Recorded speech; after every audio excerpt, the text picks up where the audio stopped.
உங்கள் நோட்டும் எனக்கு தேவையில்லை, உங்கள் ஓட்டும் எனக்கு தேவையில்லை. அந்த செல்போனை நோண்டி நியூஸ், உங்க கேர்ள் ஃப்ரெண்டோட மெசேஜ், காலையில எந்திரிச்ச உடனே அதை பார்த்து என்ன புடுங்க போறீங்க? ஒரு நிஜமான பணக்காரன் யார் தெரியுமா? வெறும் பணம் உடையவன் கிடையாது.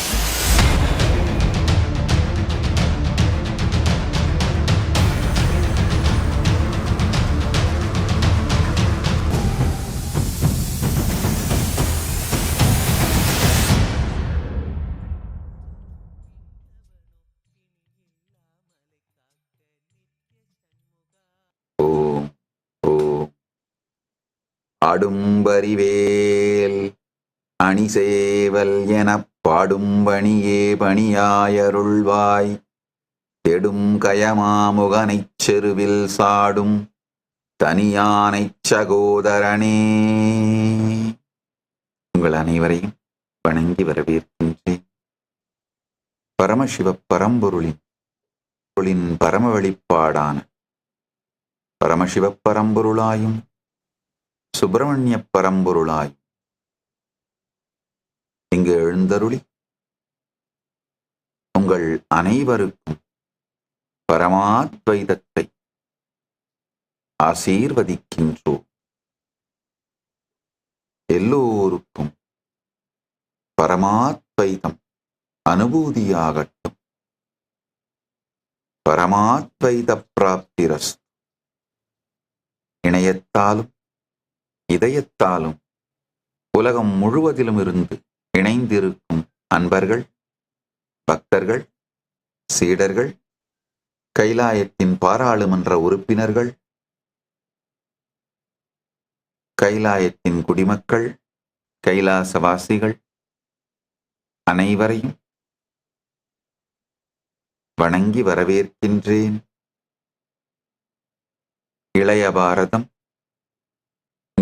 தமிழ்நாடு நியூஸ் 24 டிஜிட்டல், ஏபிபி நாடு, ஹெட்லைன்ஸ் டிவி, சேனல் 5 பக்தி, ஆரோ ரூட்ஸ், மாலை முரசு டிவி, ஆகாயம் தமிழ், ஜெயா டிவி ஆன்மீகம், ராணி ஆன்லைன், தமிழக குரல் டிவி, ரெட்ரோமணி, வாழ்ந்துதான் பார்க்கலாம் வாடா, பிரபாகர் கலைக்கூடம், Fix 9 max, Fix 9 divine, Flix 9 OTT எல்லா தொலைக்காட்சிகள் வழியாகவும் மற்றும் கைலாயத்தின் 10,000 சமூக வலைத்தள தொலைக்காட்சிகள் வழியாகவும் இணைந்திருக்கும் உங்கள் அனைவரையும் வணங்கி வரவேற்கின்றேன்.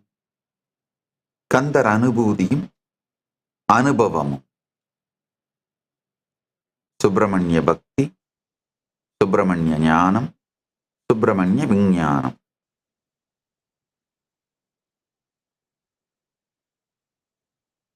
இவற்றை உங்களுக்குள் அனுபூதியாக வழங்குவதே உங்கள் அனுபூதியாக. கந்தர் அனுபூதியாம் எம் சொந்த அனுபூதியை உங்கள் சொந்த அனுபூதியாய்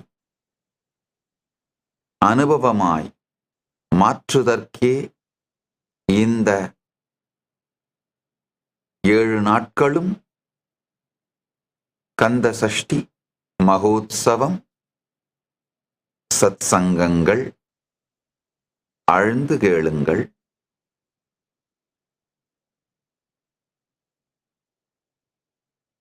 ஐந்தாம் பாடல் இன்று துவங்குகின்றோம். மகமாயை களைந்திட வல்லபிரான் முகம் ஆறும் ஒழிந்தொழிந்திலனே, அகம்மாடை மடந்தையர் என்று அயரும் செகமாயையுள் நின்று தயங்குவதே.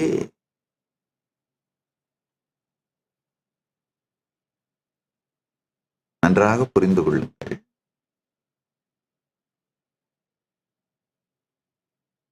ஜீவன் தன்னிடம் இல்லாதது எது என்று நினைக்கின்றதோ அவைகளைத்தான் ஜெகமாகவும் ஈஸ்வரனாகவும் வெளிப்படுத்தி பார்க்கிறது. ஜீவன் உள்ளுலகத்தில் தன்னிடம் என்னவெல்லாம் இல்லை என்று நினைக்கின்றதோ அதையெல்லாம் ஈஸ்வரனாகவும், வெளி உலகத்தில் தனக்கு என்னவெல்லாம் தன்னிடம் இல்லை என்று நினைக்கின்றதோ அதையெல்லாம் ஜெகமாகவும் வெளிப்படுத்தி பார்க்கின்றது. ஆழ்ந்து புரிந்து கொள்ளுங்கள். ஜீவ, ஈஸ்வர, ஜெகத் மூன்றுமே நாம் வெளிப்படுத்தி நமக்குள் விளையாடும் விளையாட்டு. ஒவ்வொரு சத்தியமாக உள்வாங்கினீர்களானால், நான் இப்ப சொல்ற இந்த வார்த்தை தத்துவம் அல்ல, சத்தியம் என்று புரியும். நேற்றைய சத்சங்கத்துல சொன்ன, உறங்கப் போகும் முன்பு இந்த ஒரு தெளிவோடு உறங்குங்கள். ஆஹா, நான் ஒரு சக்தி கெட்ட, மனம் கெட்ட, புத்தி கெட்ட, தன்னை இழக்கும், காணாமல் போகும் ஒரு இருளுக்குள் செல்லப் போவதில்லை. நான் விரும்பியபடி ஒரு உலகத்தை உருவாக்கி, மனிதர்களை உருவாக்கி, சூழல்களை உருவாக்கி, நான் அனுபவிக்க வேண்டும் என்று நினைக்கின்ற நவரசங்கள், பகை வேண்டுமானால் பகை, சுகம் வேண்டுமானால் சுகம், என்ன வேண்டும் என்று நான் நினைக்கின்றேனோ அதை உருவாக்கி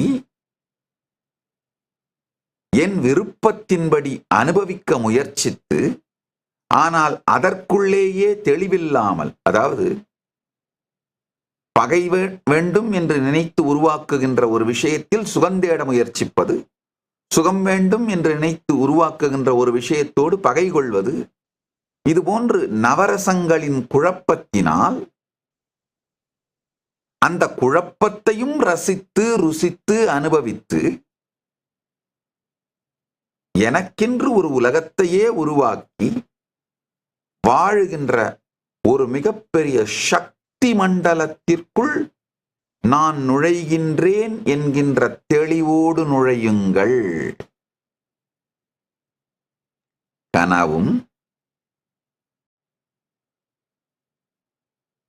கனவில் வரும் அனுபவங்களும், அதில் வரும் குழப்பங்களும், ஏக்கங்களும், எதிர்பார்ப்புகளும், மிரட்டல்களும், பயங்களும் உங்கள் மீது திணிக்கப்படவில்லை. அவை உங்களுடைய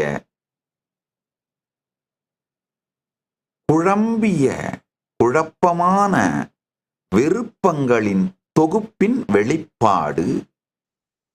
அதே போல இந்த நனவும் உங்கள் மீது திணிக்கப்படவில்லை. சத்தியத்தை முழுமையாக படிப்படியாக புரிந்து கொள்ளுங்கள். மகமாயை களைந்திட வல்லபிரான் முகம் ஆறும் ஒழிந்து ஒழிந்திலனே அகம் மாடை மடந்தையர் என்று அயரும் சகமாயையுள் நின்று தயங்குவதே. அருணகிரிநாத பெருமான் பாடுறாரு. இதுல ஒவ்வொரு வார்த்தையாக புரிந்து கொள்ளுங்கள். இதுல 2 வார்த்தை உபயோகப்படுத்துறார். சகமாயை, மகமாயை. நீங்கள் உங்களிடம் எது இல்லை என்று நினைக்கின்றீர்களோ அதை உருவாக்கி பார்ப்பது ஜெகமாயை.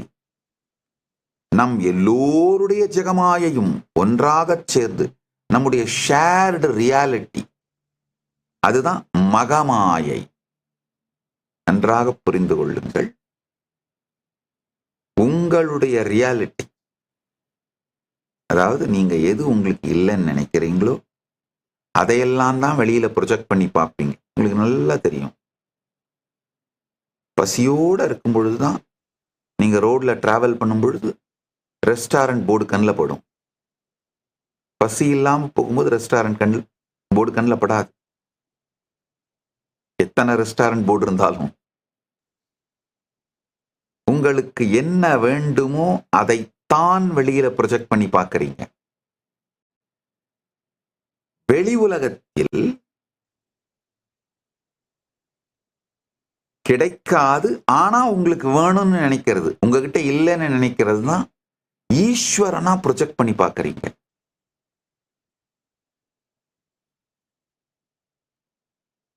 ஒரு 5 சத்தியங்களை சொல்றேன். இந்த 5 சத்தியங்களை படிப்படியா பொறுமையோடு ஆழ்ந்து கேளுங்க. முதல்ல என்ன பண்ணுங்க, பரபரன்னு ரெஸ்ட்லெஸ்ஸா இருக்கிறத விட்டுட்டு 2 கைகளையும் அமைதியா இந்த தியான முத்திரையில் வச்சுக்கோங்க. வச்சுட்டு நீங்க ஒருவேளை ஆத்மலிங்கம் வச்சிருந்தீங்கன்னா, அதாவது தினந்தோறும் சிவ பூஜை பண்ற பழக்கம் இருந்ததுன்னா, இல்ல ருத்ராட்சம் அணிந்து கொள்ளும் பழக்கம் இருந்ததுன்னா, அந்த ஆத்மலிங்கத்தையோ அந்த ருத்ராட்சத்தையோ கைக்குள்ள வச்சு அமைதியா அந்த தியான முத்திரையில கையை வச்சுக்கோங்க. ஏன்னா அப்பதான் அந்த பரபரன் ஸ்க்ரோல் பண்ணிக்கிட்டே இருக்கிற பழக்கம் வராது. வச்சுட்டு அமைதியா உட்கார்ந்துக்கோங்க. உட்கார்ந்து ஒவ்வொரு சத்தியமா சொல்றேன், கேளுங்க. முதல் சத்தியம், நீங்க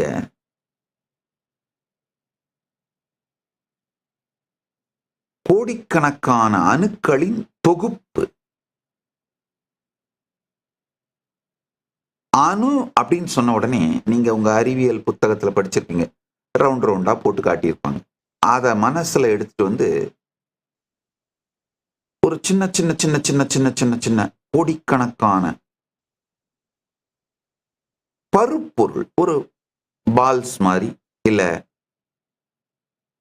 சின்ன சின்ன சின்ன கோடிக்கணக்கான துகள் கல் மாதிரி,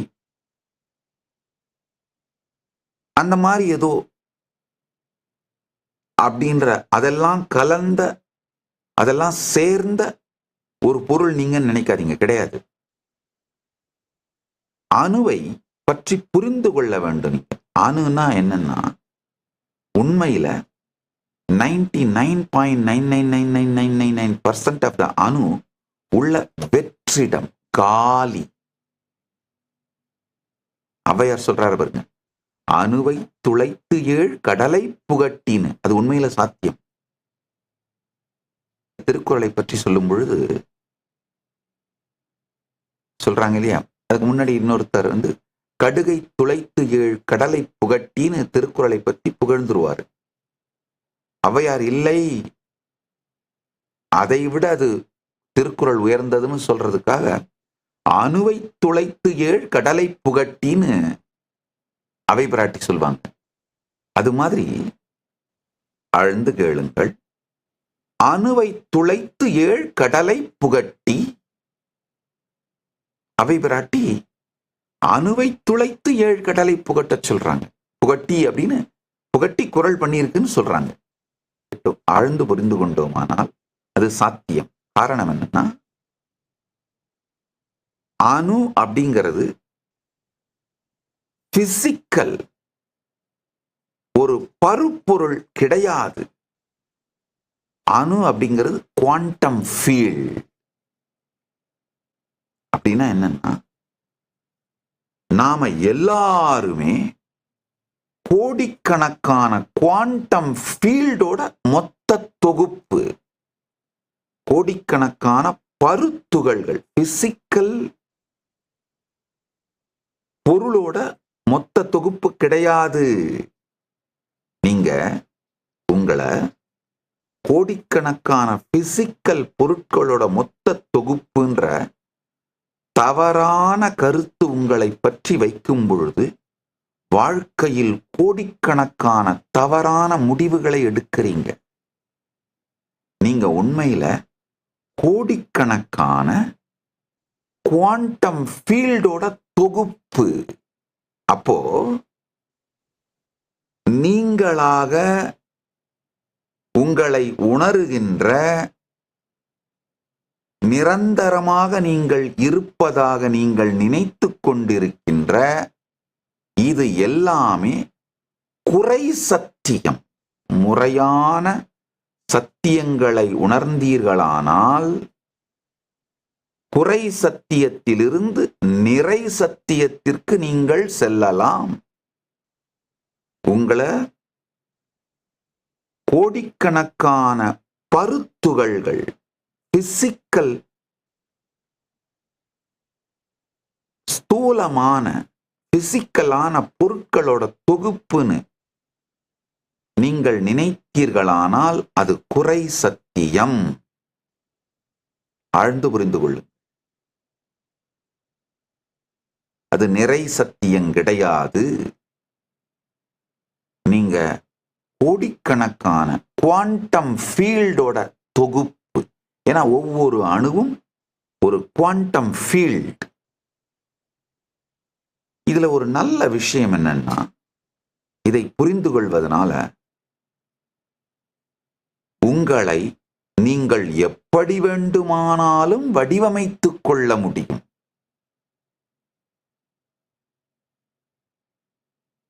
ஆறுமுகம், சண்முகன் சண்முகன் சண்முகன், வார்த்தைக்கு வார்த்தை அருணகிரிநாத பெருமான் சொல்றது. இந்த பாடலையும் சொல்றாரு, முகம் ஆறும் ஒழிந்து ஒழிந்திலனேன்னு. ஆறு முகம்னு அருணகிரிநாத பெருமான் சொல்றது மித்து கிடையாது. உங்களுடைய நிறை சத்தியம், உங்களுடைய பல்வேறு பரிமாணங்கள்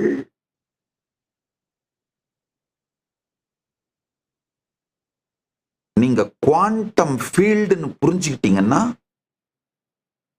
நீங்க ஆறு முகம்னு அந்த சத்தியம் புரியும். அதுதான் நீங்க ஆறு முகத்தோடு இருப்பவர்ன்றதான் நிறை சத்தியம்.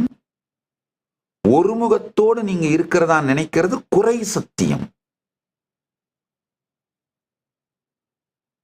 இந்த குறை சத்தியம் வரும் போகும், நிறை சத்தியம் நித்தியமாய் இருக்கும்.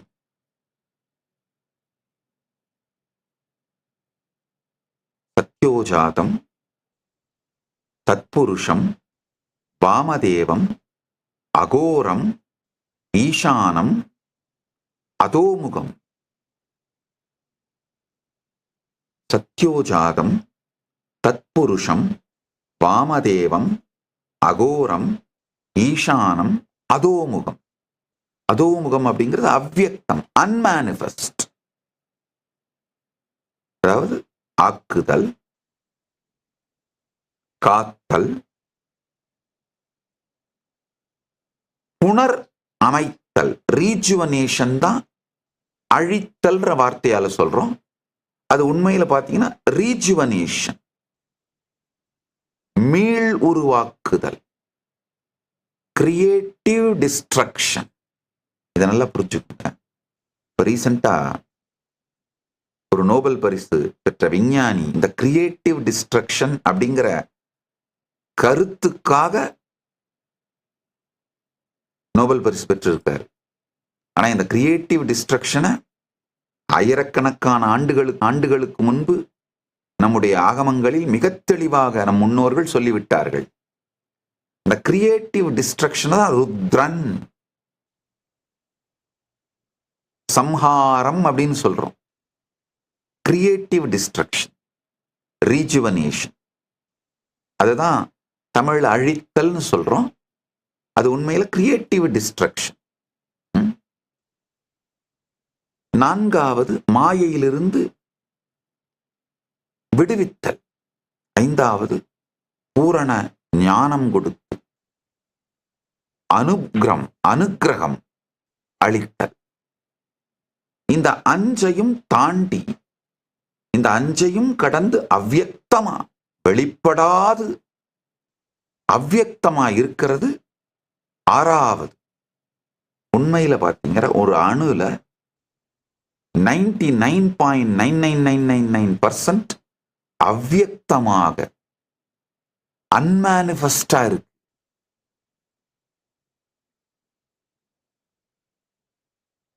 .000000001% தான் வியக்தம். ஆழ்ந்து புரிந்து கொள்ளுங்கள். நாம எல்லாருமே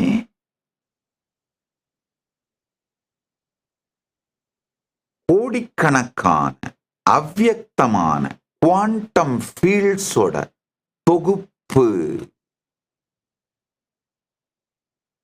ஆழ்ந்து கேளுங்கள். நாம பருப்பொருள்களின் தொகுப்பு என்கின்ற குறை சத்தியத்திலிருந்து நாம ஒரு கோடிக்கணக்கான குவாண்டம் ஃபீல்ட்ஸோட தொகுப்புன்ற சத்தியத்தை நாம் புரிந்து கொள்ள துவங்கும் பொழுதே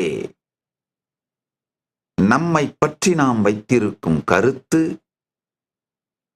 நம்மை எப்படி மாற்றிக்கொள்ள வேண்டும் என்று நாம் நினைக்கின்ற கருத்துக்கள், மாற்றிக்கொள்வதற்காக நாம் உபயோகப்படுத்தும் வழிமுறைகள், இது எல்லாமே மாறிடும். நீங்க வெறும் பருப்பொருளின் தொகுப்புன்னு உங்களை நினைச்சிங்கன்னாலே உங்களுடைய பாசிபிலிட்டியே ரொம்ப கம்மி.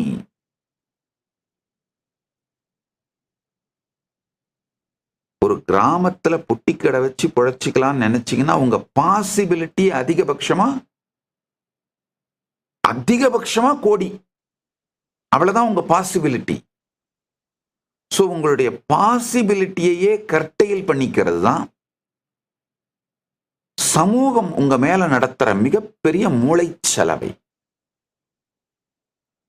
அதாவது ஒரு மனிதனுக்கு அவனை பற்றிய நிறை சத்தியமும்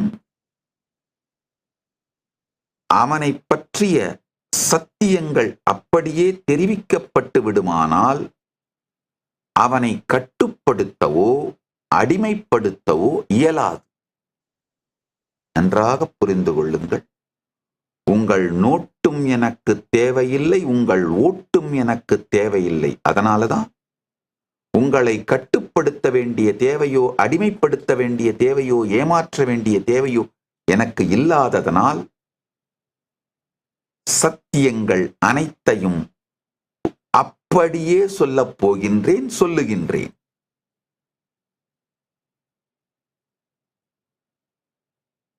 நீங்க ஒரு குவாண்டம் ஃபீல்டு, கோடிக்கணக்கான குவாண்டம் ஃபீல்டோட தொகுப்பான குவாண்டம் ஃபீல்டு அப்படின்னு புரிஞ்சுக்கிட்டீங்கன்னாலே அப்போ உங்களுக்குள்ள செய்ய வேண்டிய எந்த மாற்றம், உங்க வாழ்க்கையில உங்க ரியாலிட்டியில செய்ய வேண்டிய எந்த மாற்றமும் உங்க ஃப்ரீக்குவன்சியை சேஞ்ச் பண்றதுல தான் துவங்கும். உங்களை பற்றி நீங்கள் வைத்திருக்கும் கருத்தை மாற்றுவதில்தான் துவங்கும். நீங்க எந்த எமோஷன்ஸ், எந்த உணர்ச்சிகளை உங்களுடைய அடிப்படை உணர்ச்சிகளாக முடிவெடுக்கின்றீர்களோ வாழுகின்றீர்களோ அது சார்ந்த நிகழ்வுகளைத்தான் உங்கள் உலகத்திலே உருவாக்குவீர்கள். உங்கள் ஜக மாயை ஒரு கண்ணாடி. நவரச உணர்ச்சி கொந்தளிப்புக்கு அடிமையா இருந்தீங்கன்னா எப்படி உங்க நாக்கு காரசாரமான அறுசுவை உணவுக்கு அடிமைப்படுதோ அதே மாதிரி உங்க மனம் நவரச உணர்ச்சி கொந்தளிப்புகளுக்கு அடிமைப்படும். நவரச உணர்ச்சி கொந்தளிப்புகளுக்கு அடிமைப்படுகின்ற மனம் இந்த ஜெகமாயை எனும் கண்ணாடியில் அதைத்தான் பார்க்கும். கண்ணாடியை பார்க்கும் நாயைப் போலே, கண்ணாடி முன்னிற்கும் புலியைப் போலே. கண்ணாடி முன்னாடி ஒரு நாய் நின்னா இன்னொரு நாயைத்தான் முன்னாடி பார்க்கும். உருன்னு கண்ணாடியோட சண்டை போட்டுட்டு இருக்கும். கண்ணாடியை உடைத்தாலும் அடிபடப் போவது நாய்க்குத்தான். கண்ணாடி துண்டுகள் சொருகி கஷ்டப்பட போறது நாய் தான். புலியே ஆனாலும் கண்ணாடி முன்னின்று சண்டையிட்டு கொண்டிருந்தால் அடிபடப் போவதும் அழியப் போவதும் காயப்பட போவதும் புலிதான். அது மாதிரி நவரச உணர்ச்சி கொந்தளிப்புக்கு அடிமைப்பட்ட மனத்தோடு நீங்கள் இந்த ஜெகமாயை எனும் கண்ணாடியை பார்ப்பீர்களானால் அதுதான் இங்க பிரதிபலிக்கும், அதுதான் பிம்பமாக வெளிப்படும். ஆழ்ந்து புரிந்து கொள்ளுங்கள். பயம் சார்ந்து உங்கள் நாளை துவங்குவீர்களானால் மேலும் பயத்தை அளிக்கக்கூடிய நிகழ்வுகளே உங்க வாழ்க்கையில வரும். மிகுந்த அமைதியோடும் நன்றி உணர்வோடும், ஆஹா எத்துணை நிகழ்ந்திருக்கிறது எனக்குள், எம்பெருமானே உன் திருவருளால் என்று மிகுந்த நிறை உணர்வோடு உங்கள் நாளை துவங்குவீர்களானால் அது சார்ந்த நபர்கள், அது சார்ந்த நிகழ்வுகள், அதை பலமாக்கும் அதே சூழல்கள் உங்கள் வாழ்க்கையில் வருவதை பார்ப்பீர்கள். அதே நிறை நிலையை, அதே ஆனந்தத்தை உங்களுக்கு அளிக்கின்ற நபர்கள், அது மாதிரியான சூழ்நிலைகள், அது மாதிரியான நிகழ்வுகள் வருவதை பார்ப்பீர்கள். அதனாலதான் சொல்றேங்க, உங்க வாழ்க்கையில ஏதாவது ஒரு நல்லது வேணும்னு தான், நல்லது நடக்கணும்னு தான் என்னை தேடி வரீங்க. என்னை தேடி வருகின்ற எல்லோருக்கும் இதை வேண்டுகோளாக வைக்கின்றேன். என்னை குருவாக ஏற்றுக்கொண்ட எல்லோருக்கும் குரு வாக்காக இதை அளிக்கின்றேன். கைலாயத்தின் குடிமக்களாக மாறிய அனைவருக்கும் இது கட்டளை, அரச கட்டளையாக அளிக்கின்றேன். காலையில உங்களுடைய முதல் முகூர்த்தம் 1.5 மணி நேரம் உலகம் சார்ந்த எந்த செய்தியையும் தொடக்கூடாது, பார்க்கக்கூடாது. நம் முதல் 1.5 மணி நேரம், முதல் முகூர்த்தம், உங்களுடைய முதல் முகூர்த்தம் உங்களை நிறை சத்தியத்தில் நிறைத்து கொண்டு நிறை நிலையிலிருந்து உங்கள் வாழ்வை துவங்குவதற்கு. எந்திரிச்ச உடனே தயவு செஞ்சு அந்த செல்போனை நோண்டி நியூஸ், உங்க கேர்ள் ஃப்ரெண்டோட மெசேஜ், அந்த தருதரம் ஒரே ராத்திரில 10 தரம் உங்களை பிரேக்கப் பண்ணி 10 தரம் திரும்ப மெசேஜ் அமைச்சிருக்கும் பேச்சப் பண்றது. காலையில எந்திரிச்ச உடனே அதை பார்த்து என்ன புடுங்க போறீங்க?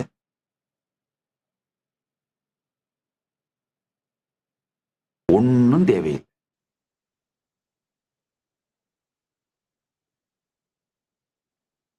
இப்போ உலகத்து முழுக்க என்ன நடக்குதுன்னு தெரிஞ்சுட்டு என்ன பண்ண போறீங்க காலையில 1.5 மணி நேரத்துல?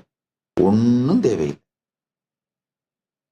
அப்படியே என்னவோ நீங்க முடிவெடுக்காம கப்பல் கவுந்தரெல்லாம் போறதில்ல. அப்படி ஒருவேளை காலையில 1.5 மணி நேரம் நீங்க முடிவெடுக்காம கப்பல் கவுந்து போனா அந்த கப்பல் கவுந்து போகட்டும். 1.5 மணி நேரம், முதல் 1.5 மணி நேரம் உங்களுக்கு, வேற யாருக்கும் கிடையாது.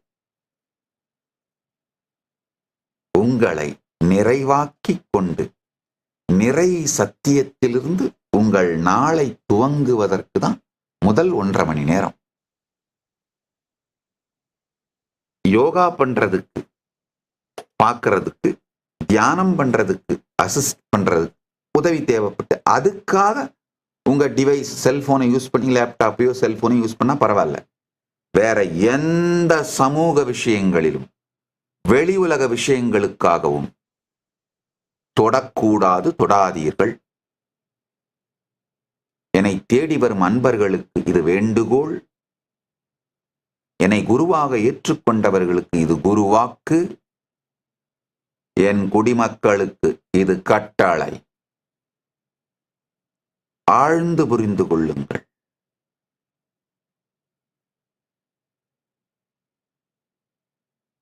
வாழ்க்கைய என்ன ஃப்ரீக்வன்சியில துவங்கறீங்களோ அதை வைத்துத்தான் இந்த ஜெகமாயை உங்களுக்கு அனுபவம் ஆகும். ஜெகமாயையின் அனுபவத்தை மாற்றணும்னா உடல் நலம் வேணும்னு நினைச்சாலும் சரி, மனநலம் வேணும்னு நினைச்சாலும் சரி, பொருளாதார வளம் வேணும்னு நினைச்சாலும் சரி, இனிமையான உறவுகள் வேணும்னு நினைச்சாலும் சரி, வாழ்க்கை ஆனந்தமயமா இருக்கணும்னு நினைச்சாலும் சரி, வாழ்க்கையில் என்ன அடையணும்னு நினைச்சீங்கனாலும் சரி, ஜீவன் முக்தி அடையணும்னு நினைச்சீங்கனாலும் சரி, என்ன வேணுமானாலும் அந்த முதல் 1.5 மணி நேரம், முதல் முகூர்த்தத்தில், நீங்க தூக்கத்திலிருந்து விழித்த உடனே அந்த முதல் முகூர்த்தத்தில் தான் நீங்கள் உங்கள் வாழ்க்கையை வடிவமைக்கின்றீர்கள்.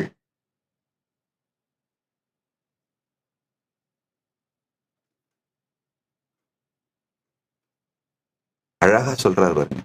மகமாயை களைந்திட வல்லபிரான் முகம் ஆறும் மொழிந்து ஒழிந்திலனே அகம் மாடை மடந்தையர் என்று அயரும் செகம் மாயையுள் நின்று தயங்குவதே.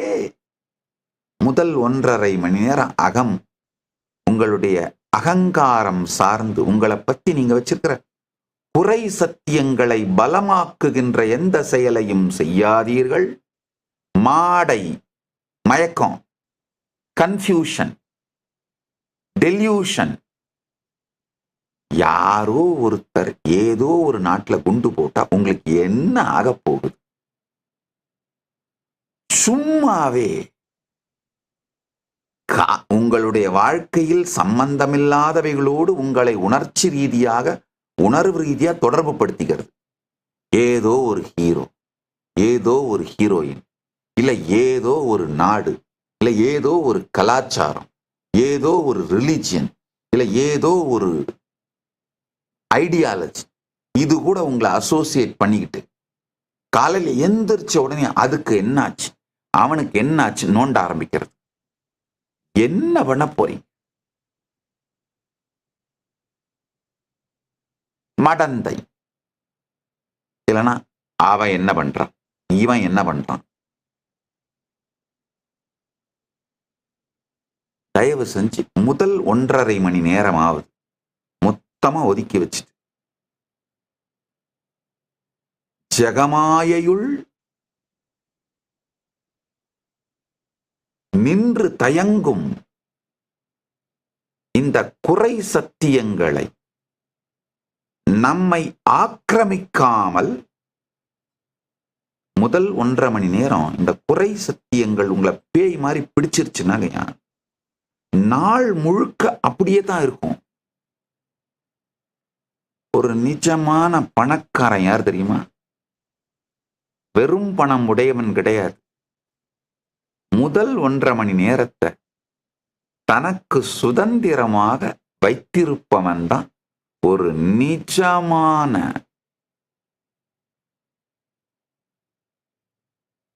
உயர் வாழ்க்கை வாழ்பவன். நல்லா புரிஞ்சுக்கோங்க. Middle class, upper middle class, elite அப்படிங்கறதெல்லாம் பணம் சார்ந்து கிடையாதுங்கய்யா. நம்முடைய வாழுகின்ற வாழ்க்கை முறை, இருப்பு, இல்ல காலையில 1.5 மணி நேரம் நான் எனக்காக எடுத்துக்கிட்டேன்னா ஆபீஸ் போக முடியாது, வேலை என்ன ஆகுறது? அந்த வேலைக்கு போகாதீங்க. என்ன இப்பதான் உலகத்துல எத்தனாயிரம் ஆப்பர்ச்சுனிட்டிஸ் வந்துருச்சு. வெறும் யூடியூப் சேனல் நடத்திட்டு சம்பாரிச்சு நல்லா வாழ்ந்துட்டு போலாங்கய்யா. இல்ல நான் அந்த 1.5 மணி நேரத்துல தான் ரெடி ஆனாதான் ஸ்கூலுக்கு ஓடணும். அந்த ஸ்கூலுக்கெல்லாம் போய் ஒன்றும் தேவையில்லை. ஸ்கூல்ன்றதெல்லாம் மிடில் கிளாஸ் லைஃப் ஸ்டைல் எப்பவோ ப்ரூவ் ஆயிடுச்சுங்கய்யா. ஸ்கூல்ல மட்டும் படிச்சவன் தான் அன்எஜுகேட்டடு. பணம் மட்டும் வச்சிருக்கவன் தான் ஏழை. வாழ்க்கை ஒரு மிக உயர்ந்த அனுபவம்.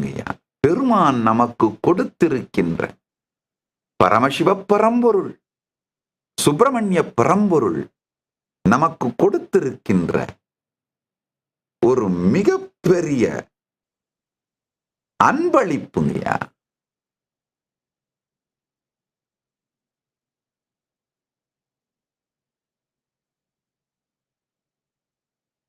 அதை பிரிச்சே பார்க்காம, பெருமான் கொடுத்ததை திறந்து கூட பார்க்காமல் வாழ்ந்து முடித்துவிட்டு சென்று விடுகின்றார்கள் பெரும்பாலானோர்.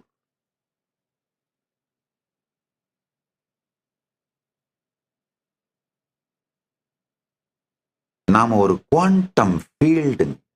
காலையில எந்திரிச்ச உடனேயே நம்மை பற்றிய நிறை சத்தியங்களை கொண்டு வந்து அதிலிருந்து நம் வாழ்க்கையை துவங்க வேண்டும். இந்த 6 நாளும் இதை முயற்சி பண்ணுங்க. இந்த 6 நாளையும் இதை செய்யுங்க.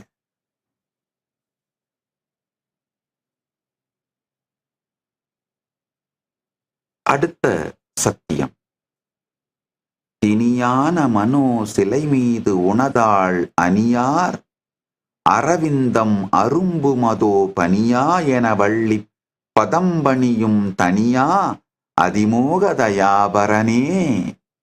நல்லா புரிஞ்சுக்குங்க. இப்பதான் நான் சொன்னேன், நம்ம கிட்ட என்னெல்லாம் இல்லைன்னு ஜீவன் நினைக்குதோ அதையெல்லாம் தான் இந்த ஜெகமாக ப்ரொஜெக்ட் பண்ணி பார்க்கும். அதை இந்த ஜெகத்திலிருந்து பிடுங்க முயற்சிக்கும். இது எப்படின்னா,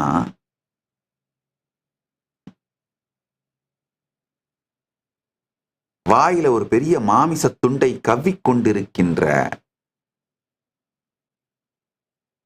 புலி, அதாவது ஒரு மானை அடித்து கொன்று வாயில கவ்விட்டு ஒரு புலி வரும்போது முன்னாடி ஒரு மிகப்பெரிய கண்ணாடி இருக்கு. இந்த மான் தன்னுடைய வாயில தான் இருக்குன்றது அதுக்கு தெரியாம தான் முன்னாடி இன்னொரு புலி வச்சிருக்கு அப்படின்னு அந்த புலியோடு சண்டையிட்டு அந்த மானை பிடுங்கி விடலாம், அந்த மாமிசத்தை பிடுங்கி விடலாம்னு அந்த கண்ணாடியோடு அடிச்சு மோதி அந்த கண்ணாடி உடைஞ்சி குத்தி இந்த புலி செத்து ஒழிந்த கதை தான் உங்க எல்லாருடைய கதையுமே. தன்னிடம் இல்லை என்று நினைப்பதை ஜகத்தின் மீது ஏற்றி ஜகத்திடம் போரிட்டு சண்டையிட்டுத்தான் அதை பிடுங்கி அனுபவிக்க வேண்டும் என்று தவறான கருத்தை நமக்குள் வைத்துக்கொண்டு, இதெல்லாம் சமூகம் மூளைச்சலவை செய்த கருத்துக்கள்யா. அந்த கருத்தை வைத்துக்கொண்டு கண்ணாடியாக இருக்கும் ஜெகமாயையோடு சண்டையிட்டே நம் வாழ்க்கையை சீரழித்து விடுகின்றோம். நம்முடைய மை வேர்ல்ட், நம்ம ரியாலிட்டியும் பர்சனல் ரியாலிட்டியும் ஷேர்டு ரியாலிட்டி, மகாமாயை. நாம எல்லாரும் ரியாலிட்டின்னு சொல்ற ஒண்ணு, நாம எல்லாரும் ரியாலிட்டின்னு சொல்றதுதான் இந்த உலகம். இதுக்கான விதிகள்னு வச்சிருக்கோம் இல்லையா, இயற்கை விதிகள், நாட்டு விதிகள். இந்த இயற்கை விதிகள் அப்படிங்கிறது நீ குதிச்சா கீழே விழுவ, அடிபடும். நாட்டோட விதிகள் அப்படின்னா இதை செஞ்சினா உனக்கு தண்டனை, இதை செய்யலைன்னா உனக்கு தண்டனை அப்படின்லாம் வச்சிருக்கோம் இல்லையா. இதெல்லாம் சேர்ந்தது மகமாயை, அதாவது ஷேர்டு ரியாலிட்டி மகமாயை, மகாமாயை. பர்சனல் ரியாலிட்டி ஜெகமாயை. இன்னொரு சத்தியம் பாருங்க, நமக்கு என்னவெல்லாம் நம்மிடம் இல்லைன்னு நினைக்கிறோமோ அதையெல்லாம் வெளி உலகத்து மேல போர்த்தி ஜெகத்துக்கிட்ட அதெல்லாம் இருக்குன்னு நினைச்சு ஜெகத்தை ப்ரொஜெக்ட் பண்ணி பார்ப்போம். அதே மாதிரி நம்ம கிட்ட இல்லாதது ஜெகத்துக்கிட்டையும் இல்லைன்னு நினைக்கிறதெல்லாம் ஈஸ்வரனா ப்ரொஜெக்ட் பண்ணி பார்ப்போம்.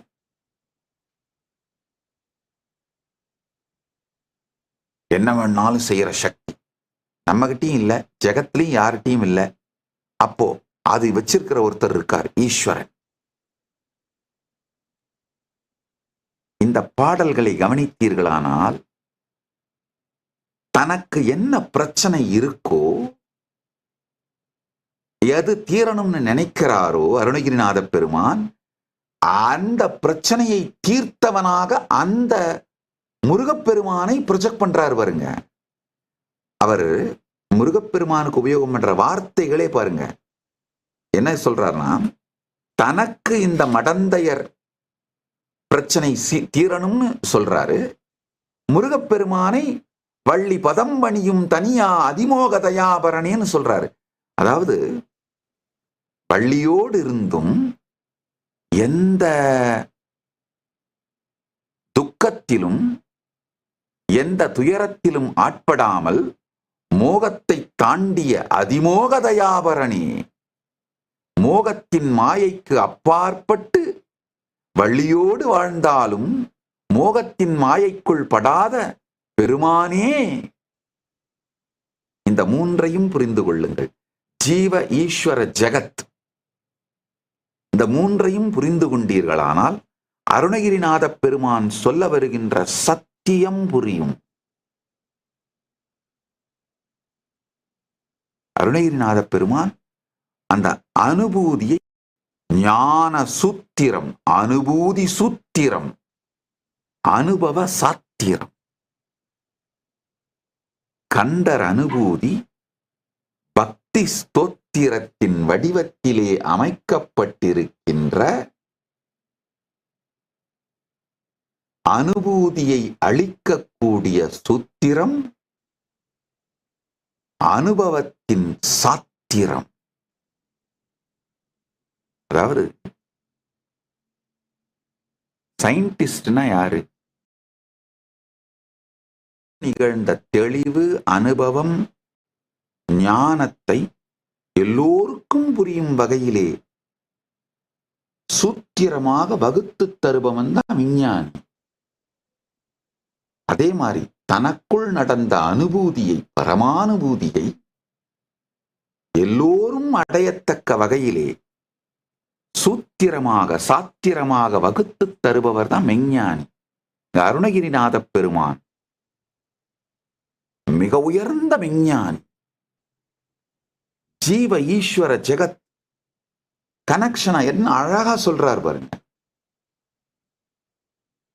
தான் எதிலிருந்து விடுபட வேண்டும் என்று சொல்லுகின்றாரோ, ஜீவன் எதிலிருந்து விடுபட வேண்டும் என்று சொல்லுகின்றாரோ அதில் இருந்து விடுபட்ட உயர்ந்த நிலையில் இருக்கின்றார் ஈஸ்வரன் காட்டுறார். அப்படின்னா என்ன அர்த்தம்னா, நபருக்கு நபர் ஈஸ்வரனை பற்றி வைத்திருக்கும் கருத்து மாறுபடும். நல்லா புரிஞ்சுக்கோங்க.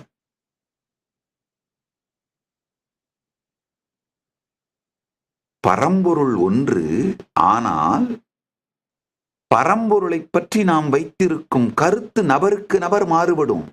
அதனாலதான் நம்முடைய சனாதன இந்து தர்மத்தின் மிக உயர்ந்த அருமையான ஒரு சத்தியம் இஷ்ட தெய்வ பரத்வ சத்தியம். உங்களுடைய இஷ்ட தெய்வம் தான் பரம்பொருள். பரம்பொருளை உங்களுடைய ஈஸ்வரன் வடிவத்தில் பார்த்தீர்களானால் போதுமானது. உங்களுக்கு யார் ஈஸ்வரனோ, அதாவது நீங்க எது உங்களுக்கு குறைன்னு நினைக்கிறீங்களோ அதன் நிறைவாகத்தான் உங்களுடைய பரம்பொருளை பார்ப்பீங்க. அது மாதிரி பார்த்தால் கூட போதும், நீங்கள் பரத்தை அடைந்து விடுவீர்கள்.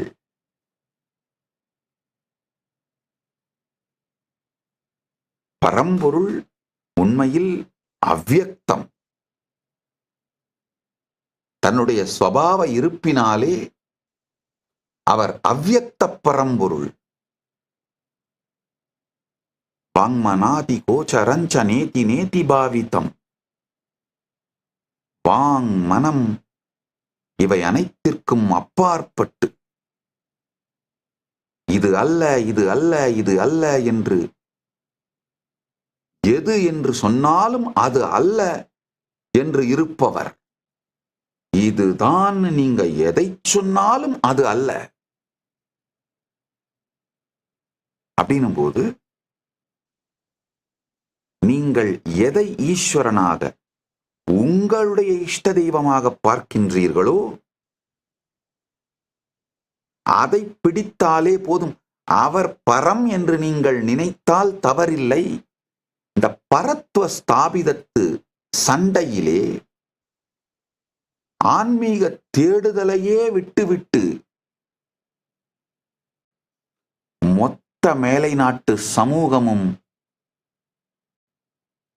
முழு நாத்திகர்களாகவோ அல்லது குறை நாத்திகர்களாகவோ மாறிப்போய் கிடக்கின்றது. நல்லா புரிஞ்சுக்கோங்க. மொத்த மேலை நாட்டு சமூகத்திலும் ஆன்மீக தேடல் அழிந்து விட்டது. காரணம் என்னன்னா, ஒரு கடவுளை பரம் என்று நிரூபிப்பதற்கான முயற்சி நம்ம சனாதன ஹிந்து தர்மத்தோட மிகப்பெரிய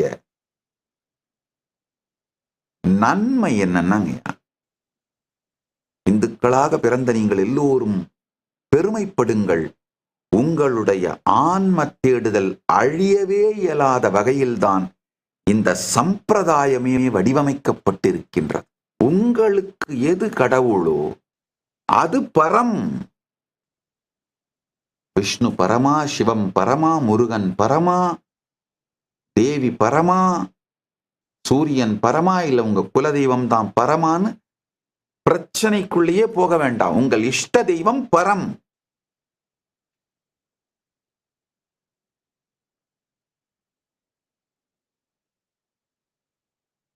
ஏன்னா உங்க கடவுளையே நீங்க எப்படி ப்ரொஜெக்ட் பண்ணுவீங்கன்னா, உங்களிடம் இல்லாததைத்தான், உங்களிடம் குறையாக இருப்பதோட நிறையைத்தான் உங்க கடவுள்னு ப்ரொஜெக்ட் பண்ணுவீங்க.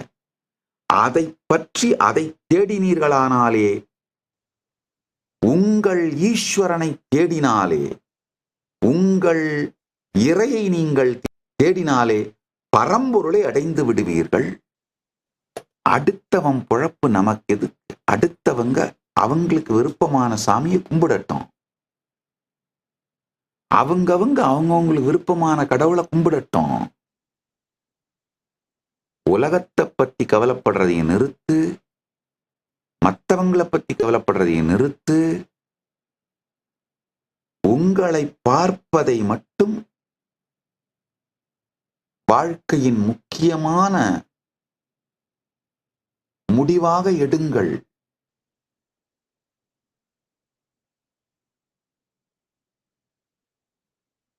அடுத்த சத்தியம் கேளுங்க.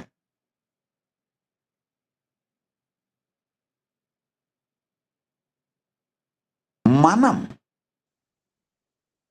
திணியான மனோ சிலை மீது, என்ன அழகா சொல்றார் அருணகிரிநாத பெருமான். மனோ சிலைன்னு சொல்றார். மனம் அப்படின்னா என்ன? ஒரே வார்த்தையில சொல்றேங்க, மனம் வேற ஒண்ணுமே இல்லை. சமூகம் மொத்தமா உங்க மேல பொழிந்த அவர்களுடைய குழப்பத்தின் தொகுப்புங்க.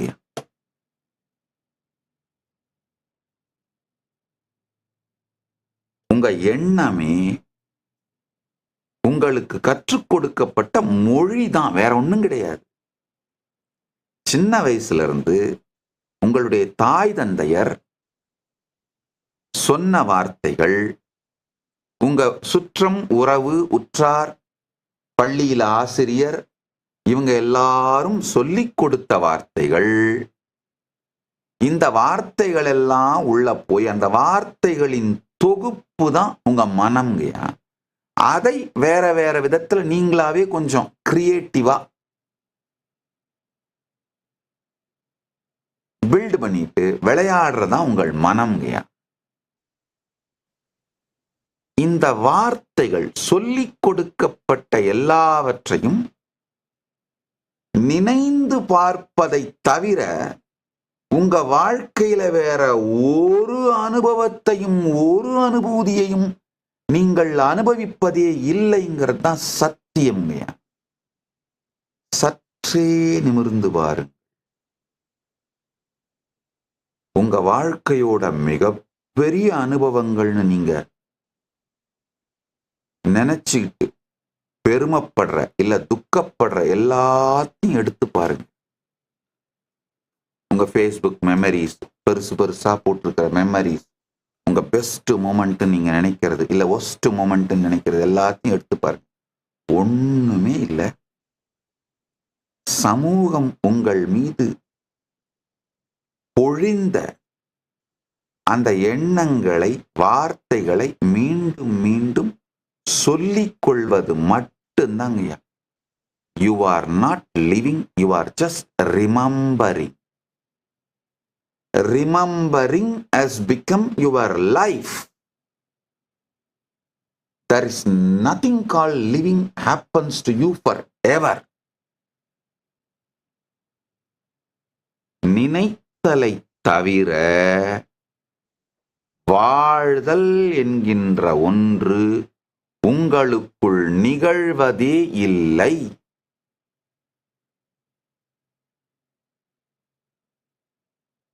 நாக்கின் ருசியானாலும் உணர்வின் ருசிகளானாலும் எந்த அனுபவமாக இருந்தாலும் சற்றே பாருங்கள், அமைதியாக பாருங்கள். அனுபவம் என்ற ஒன்று உங்களுக்குள் நிகழ்வதே இல்லை.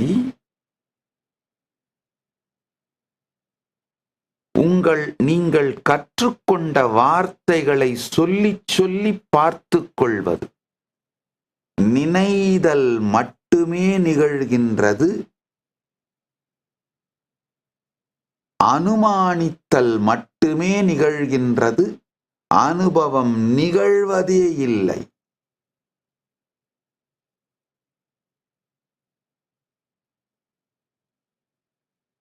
உங்க வாழ்க்கையோட துக்கம்னு நினைக்கிற மூமெண்ட்டை கூட எடுத்து பாருங்க.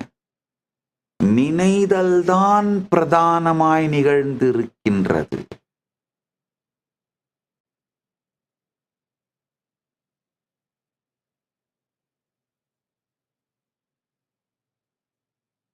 நிகழ்தல் இல்லை, நினைதல்.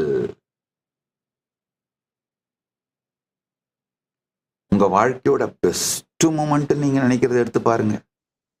நினைதல் தான் நிகழ்ந்திருக்கின்றது, நிகழ்தல் அல்ல. நடுவுல நான் ஆங்கில வார்த்தைகளை உபயோகம் பண்ற, தப்பா எடுத்துக்காதீங்க. காரணம் என்னன்னா, நான் இப்ப என்ன பேசிட்டு இருக்கணும் அது ஒரு 200 மொழியில மொழிபெயர்ப்பு நடந்துட்டு இருக்கு.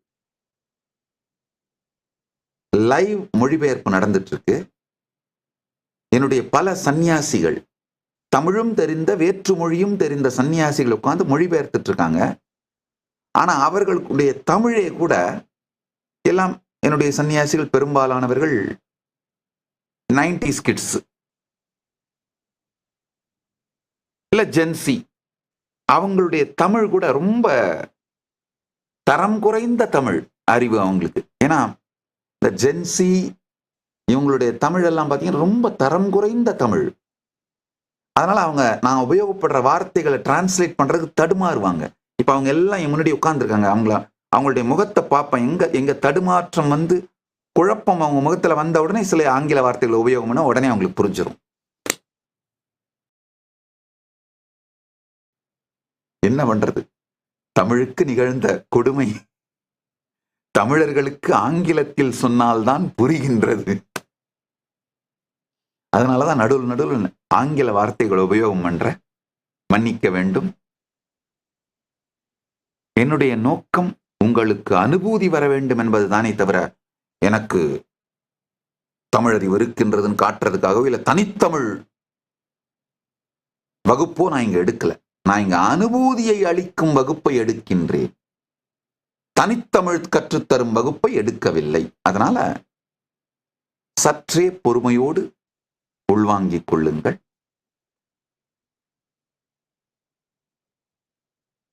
தமிழர்கள் மாத்திரம் இந்த சத்சங்கத்தை கேட்கவில்லை.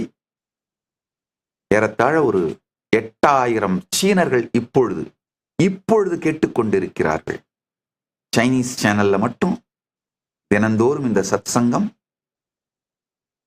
பலாயிரக்கணக்கான பேர் பார்க்கிறாங்க. இது மாதிரி 200 மொழி சேனல்ல லைவ் டிரான்ஸ்லேஷன் நடந்துட்டு இருக்கு.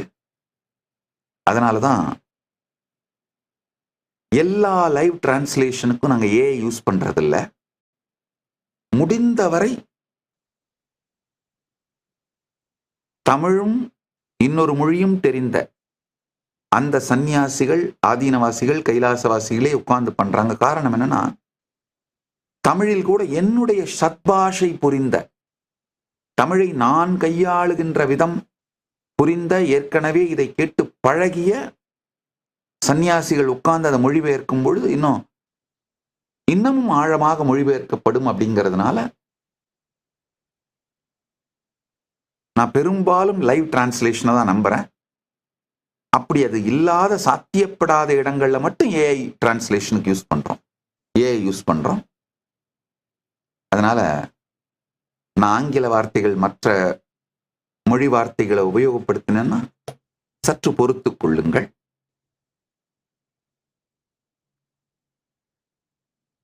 ஏன் நிறைய சம்ஸ்கிருத வார்த்தைகள் உபயோகம் பண்றீங்கன்னு சில பேர் கேள்வி கேட்டிருக்கீங்க. ஐயா, நல்லா புரிஞ்சுக்கோங்க. சம்ஸ்கிருதமும் தமிழும் வேறங்கிறது உங்களுக்கு செய்யப்பட்ட மூளை செலவை விட்டுட்டு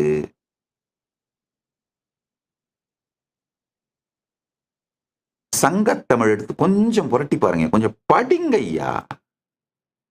சங்கத்தமிழ் எடுத்து புரட்டி பாருங்க. அதுல எவ்வளோ சம்ஸ்கிருத வார்த்தைகள் இருக்குன்னு. இரண்டும் ஒன்றாக வளர்ந்த மொழிகள், 2 டைலக்டுங்க, வேற சத்பாஷைகள், அவ்வளவுதான். வேற காரணங்களுக்கு இது எவால்வ் ஆச்சு, அவ்வளவுதான். தனித்தமிழும் தனி சம்ஸ்கிருதமும் ஒரு மூலத்திலிருந்தே உருவானது. பெருமானுடைய உடுக்கை, அதுல இருந்துதான் இரண்டுமே உருவாச்சு. ஒரு பக்கம் உருவான சூத்திரங்கள் பாணினிக்கு கொடுத்தார், இன்னொரு பக்கம் உருவான சூத்திரங்களை அகத்தியருக்கு கொடுத்தார். பெருமான் 2 பேரும் அதை சமைத்து மொழியாக உருவாக்கினார்கள். அதனால் இரண்டும் ஒரு மூலத்திலிருந்து வந்தவை. ஏன் நிறைய சம்ஸ்கிருத வார்த்தை யூஸ் பண்றீங்கன்னு என்ன குறைஞ்சிட்டு இருக்கிறதுல அருணகிரிநாதரை போய் கேட்டுக்கோங்க முடிஞ்சா. அவர் யூஸ் பண்ணி ஒரு பாடல்லையும் எவ்வளவு சம்ஸ்கிருத வார்த்தை உபயோகம் பண்ணியிருக்காரு நான் வேணா காட்டுறேன். மகமாயை களைந்திட வல்லபிரான் முகம் ஆறும் ஒழிந்து ஒழிந்திலனே அகம் மாடை மடந்தையர் என்று அயரும் சகமாயையுள் நின்று தயங்குவதே. இதுல மகமாயை சம்ஸ்கிருத வார்த்தை, களைந்திட தமிழ் வார்த்தை, வல்லபிரான் சம்ஸ்கிருத வார்த்தை, முகம் தமிழ் வார்த்தை, ஆறும் தமிழ் வார்த்தை, மொழிந்து தமிழ் வார்த்தை, ஒழிந்திலனே தமிழ் வார்த்தை, அகம் சம்ஸ்கிருத வார்த்தை, மாடை சம்ஸ்கிருத வார்த்தை, மடந்தையர் தமிழ் வார்த்தை, அயரும் தமிழ் வார்த்தை, ஜகமாயை சம்ஸ்கிருத வார்த்தை, நின்று தயங்குவதே தமிழ் வார்த்தை. பார்த்துக்கோங்க போ. அதனால தயவு செஞ்சு இந்த தமிழ் சம்ஸ்கிருதம் உருட்டுறவங்க, இங்கிலீஷ் கலக்கிறேன்னு சொல்லி உருட்டுறவங்கலாம் விட்டு அமைதியா உட்கார்ந்து உள்வாங்குங்க. இப்ப ரீசெண்டா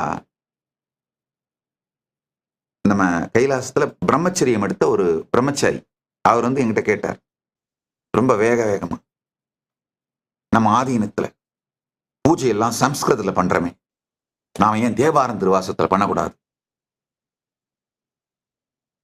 நான் உடனே கேட்டேன், அப்பா உனக்கு தேவாரம் திருவாசகம் தெரியுமாப்பா?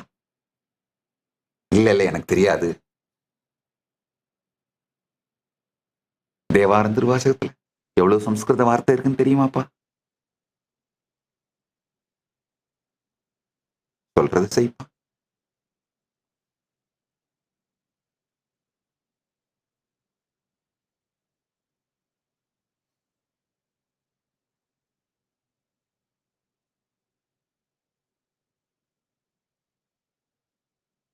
தமிழ் சம்ஸ்கிருத சண்டையே வேற ஒண்ணும் இல்லைங்க. மொழியை உபயோகப்படுத்தி நம்முடைய மெய்யியலை அழிக்கின்ற முயற்சி தாங்க. அதனால மெய்யியல் சார்ந்த விஷயங்களில் மொழி சண்டையை கொண்டு வராதீர்கள். அதை அரசியலுக்கு யூஸ் பண்ணிக்கோங்க, வேற எதுக்கு வேணா யூஸ் பண்ணிக்கோங்க. என்ன விட்டுருங்க, எங்க டிபார்ட்மெண்ட்டை விட்டுருங்க, எங்க ஃபீல்டை விட்டுருங்க. மொழி சண்டையை கொண்டு வந்து மெய்யியல் மீது, இறையியல் மீது திணிக்காதீர்கள்.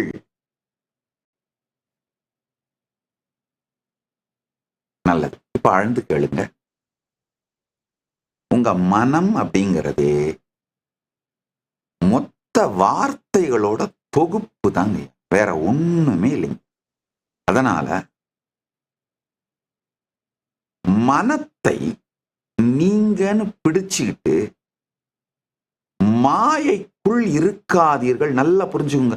உங்க மனம், உங்க மனசு, உங்க மூளைக்குள்ள, உங்களுக்குள்ள ஓடிக்கிட்டே இருக்குல்ல, எப்பவும் நிக்காம எதையாவது சொல்லிக்கிட்டு, உங்களையே ஜட்ஜ் பண்ணிக்கிட்டு, மற்றவங்களை ஜட்ஜ் பண்ணிக்கிட்டு, செல்ஃப் நெகட்டிவ் டாக்கா உங்களுக்குள்ள நிறுத்த முடியாம ஓடிக்கிட்டே இருக்குல்ல, அது நீங்க இல்லைங்கயா. இதான் முதல்ல நீங்க புரிஞ்சுக்க வேண்டிய சத்தியம். அது நீங்க இல்ல.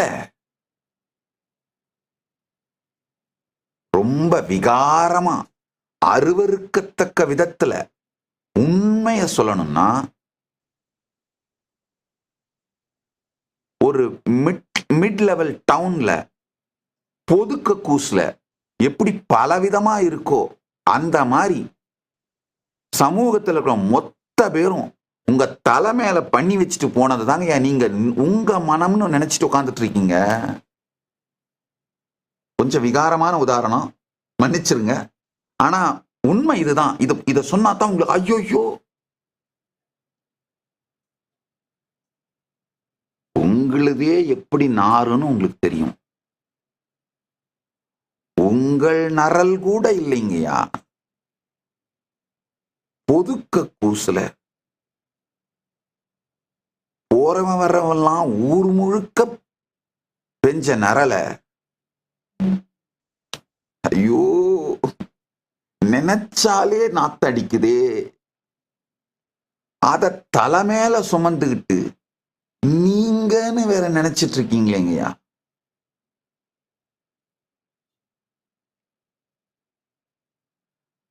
மனித மலத்தை மனிதனே சுமப்பது தவறுன்னு எப்படி சட்டம் கொண்டு வந்தார்களோ, அதே போல கைலாசத்துல ஒரு சட்டம் எடுத்துட்டு வரேன்.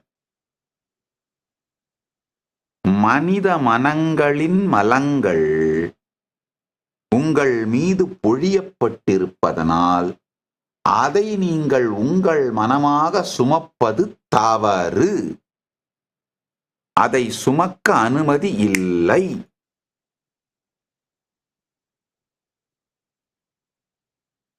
மனித மலங்கள் சுமப்பதை விட கொடூரமானது மனித மனங்கள் ஆன மலங்களை சுமப்பது.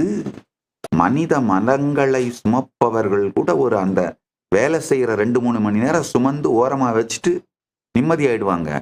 ஆனா மனித மன மலங்களை சுமந்து கொண்டிருக்கும் நீங்கள் வாழ்நாள் முழுக்க சுமந்து அதிலிருந்துதான் எல்லா நாத்தமும் வருதுன்னு தெரியாம சுமந்துகிட்டு, ஐயோ இதை நான் ஏஐல போட்டு விஷுவலா காட்ட விரும்பல. ஆனா நீங்களே ஏஐல போய் போட்டு அப்படியே விஷுவலா பார்த்துக்கோங்க தயவு செஞ்சு. வேணா நேத்து ட்ரம்ப் ஒரு வீடியோ ஷேர் பண்ணியிருக்கார். அதாவது பிளைட்ல இருந்து மொத்த மலத்தையும் மக்கள் மேல கொட்டுற மாதிரி. அது அவர் என்ன கருத்துக்காக ஷேர் பண்ணாரோ எனக்கு தெரியாது. அதை நான் பற்றி விமர்சிக்கவோ அதை பற்றி நான் கருத்து சொல்லவோ வரல. அந்த வீடியோவை மட்டும் சொல்றேன். அதே மாதிரி தான் நீங்களே ஒரு ஏஐ வீடியோ பண்ணி பார்த்துக்கோங்கய்யா.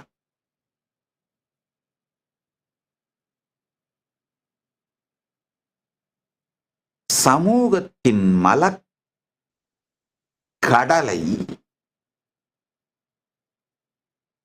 மனக்கடல் என்று உங்கள் தலையில் சுமந்து கொண்டு அதுல மிகப்பெரிய கொடுமை என்னன்னா, அது நீங்கன்னு நினைச்சிட்டு இருக்கீங்க. அது நீங்க இல்லையா. யார் யாரோ உங்க மேல போட்டத அது பாட்டுக்கு ஓடிட்டு இருக்கு. அந்த ஓடுறத நீங்கன்னு தவறா உங்களோட அசோசியேட் பண்ணிக்கிறது தான் அகம். அது நீங்க இல்லைன்னு புரிஞ்சுக்கோங்க. அப்பா எவ்வளவு பெரிய நிம்மதி. நல்லா புரிஞ்சுக்கோங்க. நான் சொல்றேன் இப்ப இன்னைக்கு இந்த சத் சங்கத்துல 5 முக்கியமான சத்தியங்களை சொல்றேன். அடுத்து ஒண்ணு சொல்ல போறேன். இப்ப இந்த சத்தியங்களை புரிந்து கொண்டால் உடனடி ஜீவன் முக்தி. உங்களுக்குள்ள தொடர்ந்து ஓடிட்டே இருக்கிற உங்களுடைய மனம் நீங்கள் இல்லை. அது சொல்லுகின்ற வார்த்தைகள் உங்களுடையது இல்லை.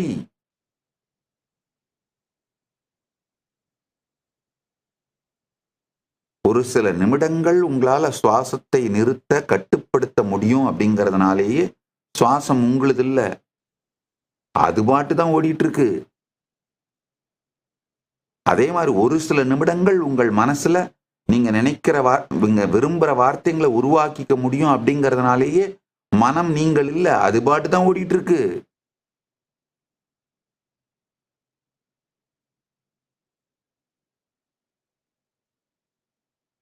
இத புரிஞ்சுக்கிட்டீங்கனாலே உங்களுடைய மனம் என்கின்ற சமூக மலத்தின் மீது உங்களுக்கு இருக்கிற பொருந்தா காமம். இப்போ ஒரு இளைஞனும் இளம்பெண்ணும் ஒருவருக்கு ஒருவரை நேசித்து காம வயப்பட்டு காதல் வயப்பட்டு அது கூட ஒரு பொருந்தும் காமம் இல்லையா. இங்க ஆனா உங்களுக்கும் உங்க மனதுக்கும் இருக்கின்ற உறவு பொருந்தா காமம்.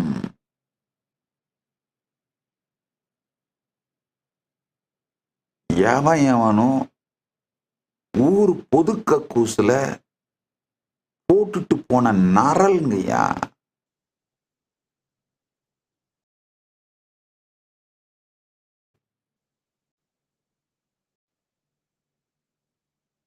கவர்மெண்ட் பஸ் ஸ்டாண்டு எல்லாரும் பார்த்துருப்பீங்க. அதோட கவர்மெண்ட் பஸ் ஸ்டாண்டும் பஸ் ஸ்டாண்டு பொது கழிப்பிடமும் கட்டண கழிப்பிடம் கிடையாது. கட்டண கழிப்பிடம் கொஞ்சம் கிளீனா வச்சிருப்பாங்க. பொது கழிப்பிடம் கட்டணம் இல்லாத அந்த பொது கழிப்பிடம் அதுவும் திருமணமும் ஒண்ணு. ரெண்டுலயுமே உள்ள இருக்கவன் எப்படா வெளியில வரணும்னு பாக்குறான், வெளியில போவோன்னு பாக்குறான். வெளியில இருக்கவன் எப்படா உள்ள போக முடியும்னு பாக்குறான். வெளியில இருக்கவன் வயித்த முட்டிக்கிட்டு எப்படா உள்ள போக முடியும்னு பாக்குறான். உள்ள இருக்கவன் எப்படா முடிச்சிட்டு வெளியில போக முடியும்னு பாக்குறான். மனம் அப்படித்தாங்கய்யா.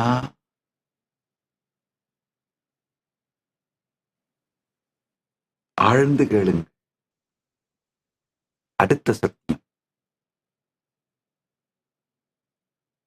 உங்கள் கடந்த காலம் இறந்த காலம். அது இறந்து விட்டது. கடந்த காலத்தை பற்றி நீங்கள் வைத்திருக்கின்ற நினைவுகள் தான் உங்கள் கர்மமே தவிர கடந்த காலம் கர்மம் இல்லை. இது ஒரு மிகப்பெரிய சுதந்திரம்ங்கய்யா. அப்ப இந்த நினைவுகளை மட்டும் நீங்க டிராப் பண்ணிட்டீங்கன்னா நீங்கள் கர்ம விமுக்தர்களாக மாறிவிடுகிறீர்கள், கர்ம முக்தர்களாக மாறிவிடுகிறீர்கள். எந்த கர்மமும் உங்களை தொடுவதில்லை. ஆழ்ந்து கேளுங்கள்.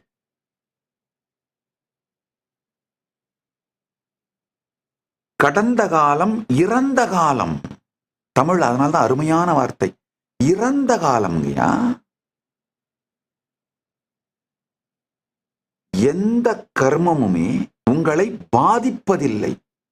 நீங்க கடந்ததிலிருந்து நினைவுல எடுத்துட்டு வந்த நிகழ்காலத்துல வைக்கின்ற நிகழ்காலத்தில் வைத்து நீங்களாகவே உயிர் கொடுக்கின்ற கர்மங்கள் மட்டும்தான் உங்களை பாதிக்கின்றது. நிகழ்காலத்தில் வைத்து உயிர் கொடுப்பதை நிறுத்துங்கள். அந்த கர்மம் உங்களை பாதிப்பதில்லை. நான் சொல்லும் வார்த்தைக்கு நான் பொறுப்பு.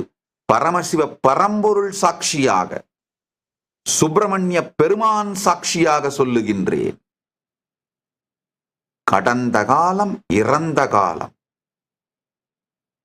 கடந்த காலத்தில் நிகழ்ந்தவைகளை, நீங்கள் செய்தவைகள், உங்களால் செய்ய வைக்கப்பட்டவைகள், நடந்தவைகள், இதை பற்றிய நினைவை நிகழ்காலத்திற்கு கொண்டு வந்தீர்களானால், அதன் நிகழ்காலத்தில் கொண்டு வந்து அதற்கு உயிர் கொடுக்கும் பொழுது மட்டும்தான் அந்த கர்மம் உங்களை பாதிக்கின்றதே தவிர, நிகழ்காலத்திற்கு கொண்டு வராத, நிகழ்கால நினைவிற்குள் நீங்கள் கொண்டு வராத எந்த கர்மமும் உங்களை பாதிப்பதில்லை. நல்லா புரிஞ்சுக்கோங்க. இப்ப நீங்க இருக்கிற உங்களுடைய இந்த ஃபோக்கல் பாயிண்ட் உங்களை ஒரு டெலஸ்கோப் மாதிரி ஃபீல் பண்ணீங்கன்னா, பிரபஞ்சத்தோட எந்த மூலையை பார்க்கணும்னாலும் அந்த டெலஸ்கோப்ல தான் பார்க்க முடியும். இந்த டெலஸ்கோப் மொத்தமா என்ன, ஒரு உலகத்தோட மிகப்பெரிய டெலஸ்கோப்பே ஒரு 2 கிலோமீட்டர் வைடு தான் இருக்கு. ஹபிள் டெலஸ்கோப் இப்போ சைனா பில்ட் பண்ணியிருக்காங்க. இதுவே அதிகபட்சமா 2 கிலோமீட்டர் வைடு தான், விட்டு தான் இருக்கு. உங்களை அந்த டெலஸ்கோப் மாதிரி ஃபீல் பண்ணுங்க. உங்களுடைய இந்த உள்ளுணர்வு, இந்த நான் உங்களுக்கு இருக்கிற இந்த உணர்வு எந்த அனுபவமாக இருந்தால், கடந்த காலமாக இருந்தால், நிகழ்காலமாக இருந்தால், எதிர்காலமாக இருந்தாலும், இதுல தான் நீங்க அனுபவிக்கணும். எந்த கிரகம், எந்த கோள், எத்தனை கோடி ஒளி வருடங்கள் தூரம் கடந்து இருக்கின்ற ஒன்ன பார்க்கணும்னால இந்த 2 கிலோமீட்டர் விட்டு இந்த டெலஸ்கோப் உள்ள மட்டும் தான் பார்க்க முடியும். அது மாதிரி மகா கைலாசத்தையே அனுபவிக்கணும்னாலும் இப்போ உங்களுக்கு இப்போ இருக்கிற இந்த உணர்வு, இந்த ஃபோக்கல் பாயிண்ட்ல தான் அது அனுபவமாகும்.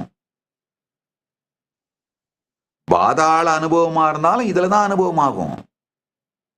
அத்தல, சுத்தல, வித்தல, தலாத்தல, இந்த எல்லா லோகங்களானாலும், பூர், புவ, சுவ, மக, ஜன, தப, எந்த லோகமானாலும் நல்லா கேட்டுக்கோங்க. பாதாளம், ரசாதளம், மகாதளம், தலாதளம், சுதலம், விதலம், அதலம், இதெல்லாம் கீழ்லோகங்கள். பூ, நாம இருக்கிற லோகம். புவ, சுவ, இதெல்லாம் மேல், நமக்கு மேல இருக்கிறது. புவ, சுவ, மக, தப, ஜன, பிரம்ம, வைகுண்ட, ஸ்ரீபுரம், கைலாசம், மகா கைலாசம், நமக்கு மேல இருக்கிறது. எந்த லோகமானாலும், எந்த லோகத்தில் இருக்கும் எந்த கடவுளானாலும், இப்போ உங்களுக்கு இருக்கிற இந்த உணர்வில் தான் அனுபவிக்க போகின்றீர்கள். அங்க போனாலும் இந்த உணர்வு தான் இருக்க போகுது. இந்த உணர்வுல தான் அந்த அனுபூதி நடக்க போகுது. கடந்த காலமாகட்டும், நிகழ்காலமாகட்டும், எதிர்காலமாகட்டும், இந்த உணர்வுல தான் அந்த அனுபவம் நடக்க போகுது, அந்த அனுபூதி நடக்க போகுது. நம் பூமிக்கு பக்கத்தில் இருக்கிற நிலவாகட்டும், பல கோடி ஒளி வருடங்கள் தள்ளி இருக்கின்ற கிரகங்களாகட்டும், இந்த 2 கிலோமீட்டர் டெலஸ்கோப்புக்குள்ளதான் பார்க்க போறோம். அது மாதிரி எந்த அனுபூதி, எந்த அனுபவமாக இருந்தாலும் உங்களுடைய இந்த ஃபோக்கல் பாயிண்ட்டுக்குள்ளதான் நடக்க போகுது. அதனால இந்த ஃபோக்கல் பாயிண்ட இப்போ ஹேண்டில் பண்ண கத்துக்கிட்டீங்கன்னா வாழ்க்கையில ஜெயிச்சிட்டீங்க. இந்த ஃபோக்கல் பாயிண்ட்ல இப்ப பரம்பொருளை நீங்கள்தான் அப்படிங்கிறத ஸ்ரத்தையோடு பார்க்க துவங்கி விட்டீர்களானால் வாழ்க்கை முடிஞ்சது, ஜெயிச்சிட்டீங்க.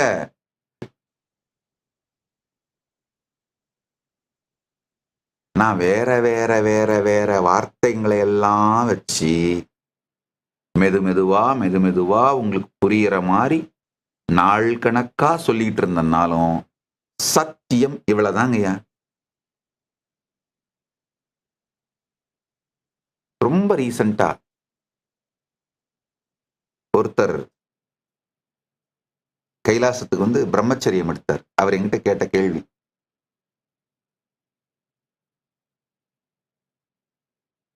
ஏன் சாமி கல்யாணம் பண்ணிக்க வேணான்னு எனக்கு தோணுது.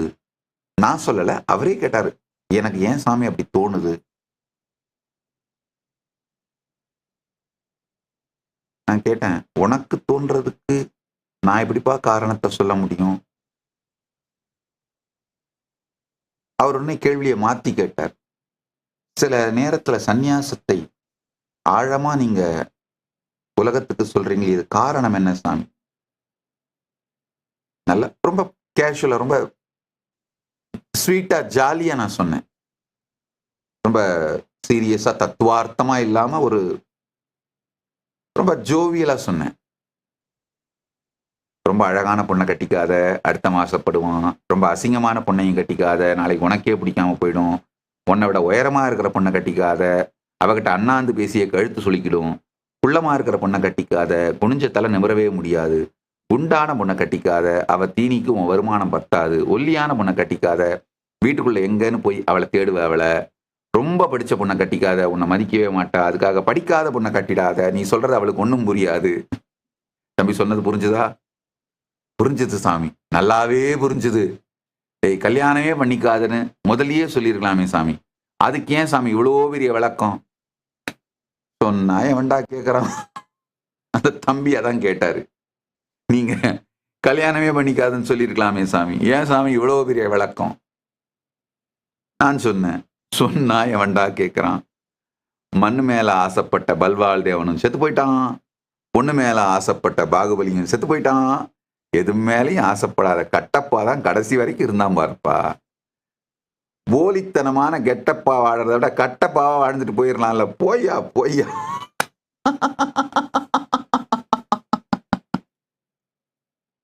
ரொம்ப கேஷுவலா நான் சொன்னேன். ஆக்சுவலா ரொம்ப தனிப்பட்ட விதத்துல நான் என்னுடைய சீடர்கள் அன்பர்களோட உட்கார்ந்து பேசும் பொழுதெல்லாம் ரொம்ப பெரிய சத்தியங்கள், பரம சத்தியங்களை பத்தி எல்லாம் ஜாஸ்தி பேச மாட்டேன். ரொம்ப கேஷுவலா, சாதாரணமா, ஜோக் மூலமா, நகைச்சுவைகள் மூலமா, துணுக்குகள் மூலமா, ஒரு சிம்பிளான வார்த்தைகள் மூலமா தான் சத்தியங்களை புரிய வச்சிருவேன்.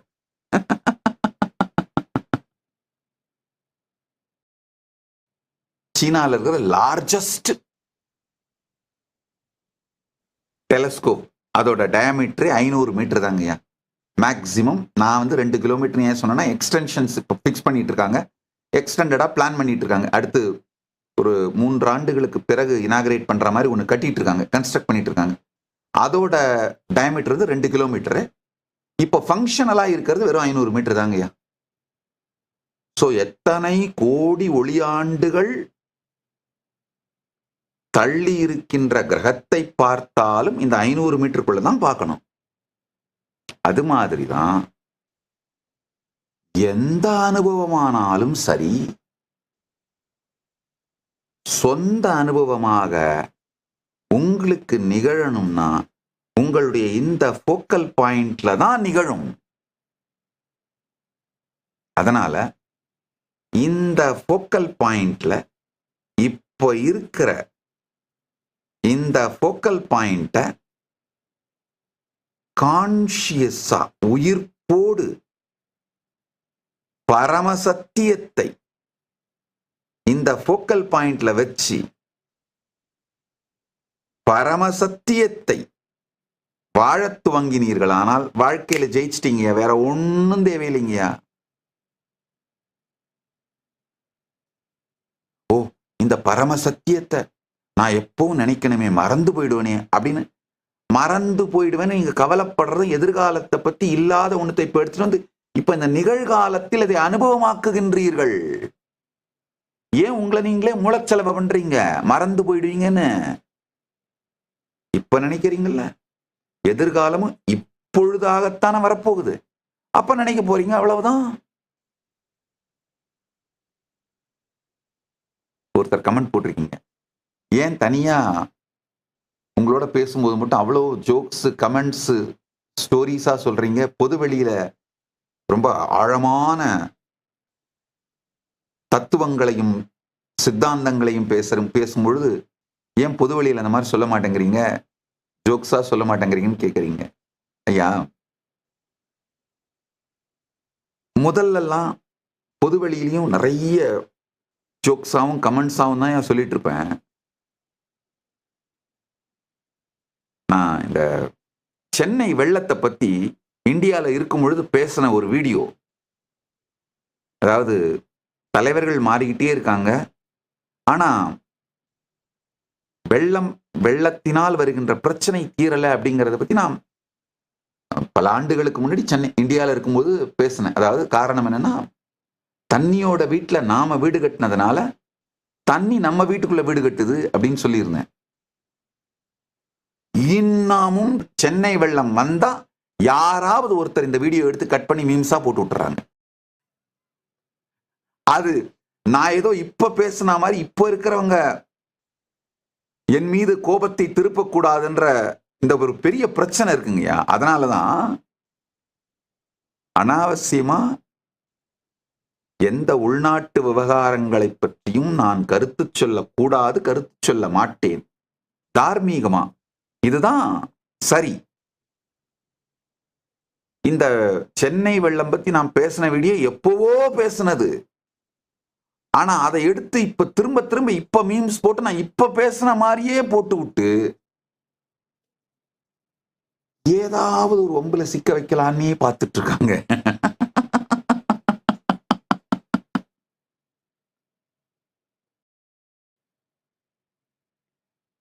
சரி, நம்மளை பிடிக்காதவங்க விரோதிங்க போட்டா கூட பரவாயில்ல, நம்ம பக்தர்களையே அதே வீடியோ எடுத்து போடுறது. இப்போ சென்னையில மழை கொட்டுன்னு கொட்டிட்டு இருக்கு, வெள்ளம் வருது பாருங்க. இந்த வெள்ளம் வந்த உடனே ஃபர்ஸ்ட் இந்த மீம்ஸ் தான் வரும். வெள்ளத்தோடு சேர்ந்து வர்ற மீம்ஸ் மாதிரி வரும்.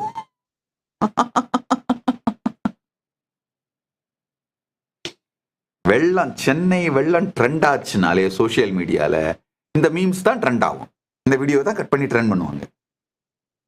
இந்த மாதிரி அன்னெசரியான சங்கடங்கள் வர வேண்டாங்கிறதுக்காக தான், இந்த தர்ம சங்கடங்கள் வர வேண்டாங்கிறதுக்காக தான் இந்த மாதிரி கேஷுவலா கமெண்ட் அடிக்கிறத பொது வெளியில வைக்காம தனிப்பட்ட விதத்துல மட்டும் வச்சிடுறீங்க. அதுதான் உண்மை. இல்லைன்னா என்னுடைய பர்சனாலிட்டி பார்த்தீங்கன்னா, என்னுடைய இயற்கை சுபாவத்தின்படி ரொம்ப ஜாய்ஃபுல்லா, ஸ்வீட்டா, கேஷுவலா, ஜோவியலா,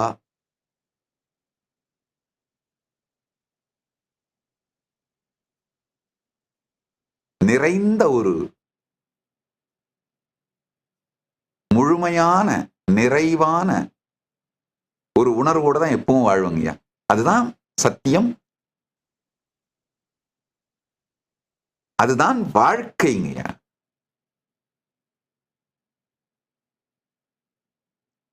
உங்கள் மொழியையும் மனத்தையும் வெளி உலகத்தோடு தொடர்பு கொள்ளும் பொழுது அது தேவைப்படுற மாதிரி உபயோகப்படுத்துறதில் தப்பில்லை. உள்ளுக்குள்ள நீங்கள் அது இல்லை என்கிற தெளிவை மட்டும் வைத்திருங்கள். அதாவது நீங்கள் அல்லாத உங்கள் மனத்தை நீங்கள்னு சொந்தம் கொண்டாடுவதற்கு பேர் தான் ஆகம்.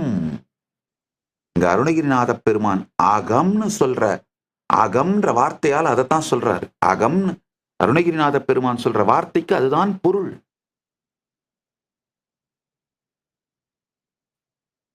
நீங்கள் அல்லாத ஒன்றை நீங்கள் என்று சொந்தம் கொண்டாடுவதுதான் அகம். அகத்தை விடு, அகம்பாவத்தை விடுன்னு சொல்றமே, அதுக்கு இதுதான் சரியான சத்தியமான விளக்கம். உங்க மனம் நீங்க கிடையாது, யாரோ உங்க மேல திணிச்சு வச்சுட்டு, பச்சையா சொல்லணும்னா பண்ணி வச்சுட்டு போனது. அத நீங்கள்னு சொந்தம் கொண்டாடுறது தாங்க என் அகம்.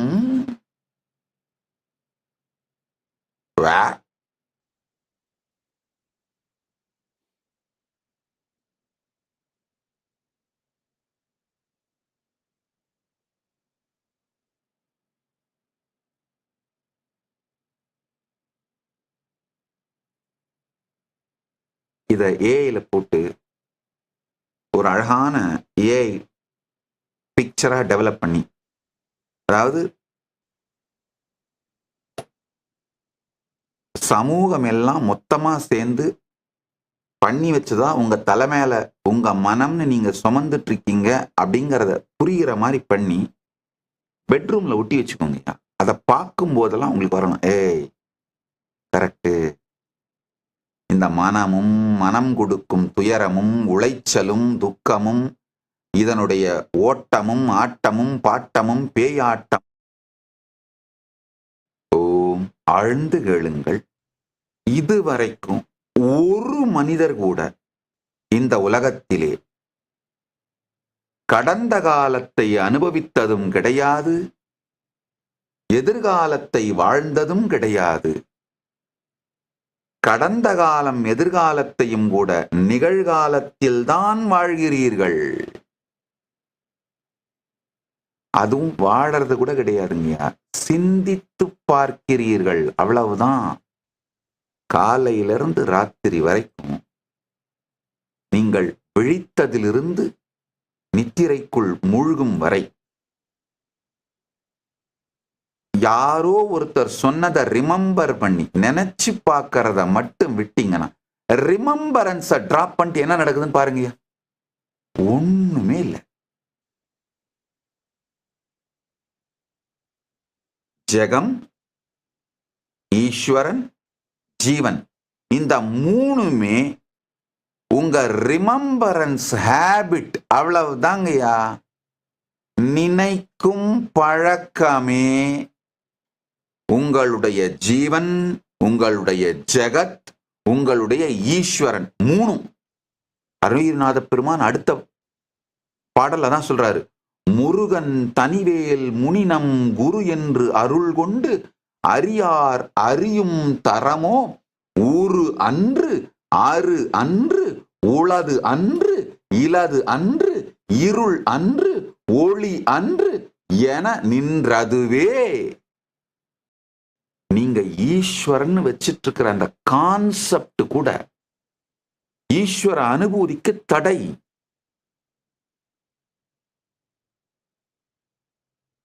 நல்ல கேளுங்கயா.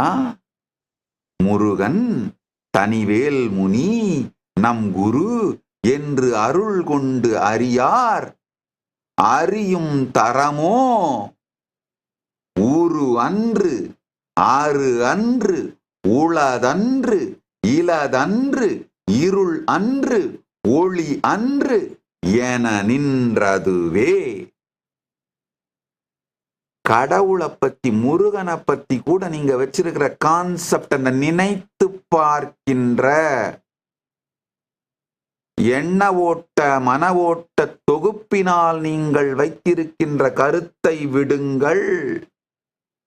ஜீவன், ஈஸ்வரன், ஜெகத், இந்த மூன்றை பற்றிய உங்களுடைய அனுபவமே உங்கள் நினைத்து பார்க்கிற ஹேபிட், அவ்வளவுதாங்கய்யா.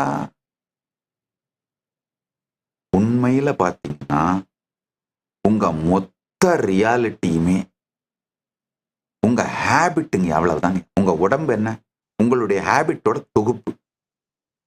ஹேபிட்டை மாத்தினா உடம்பு மாறும். உங்க மனம் என்ன, உங்க ஹேபிட்டோட தொகுப்பு, அவ்வளவுதான். ஹேபிட்டை மாத்தினீங்கன்னா மனசு மாறிடும்.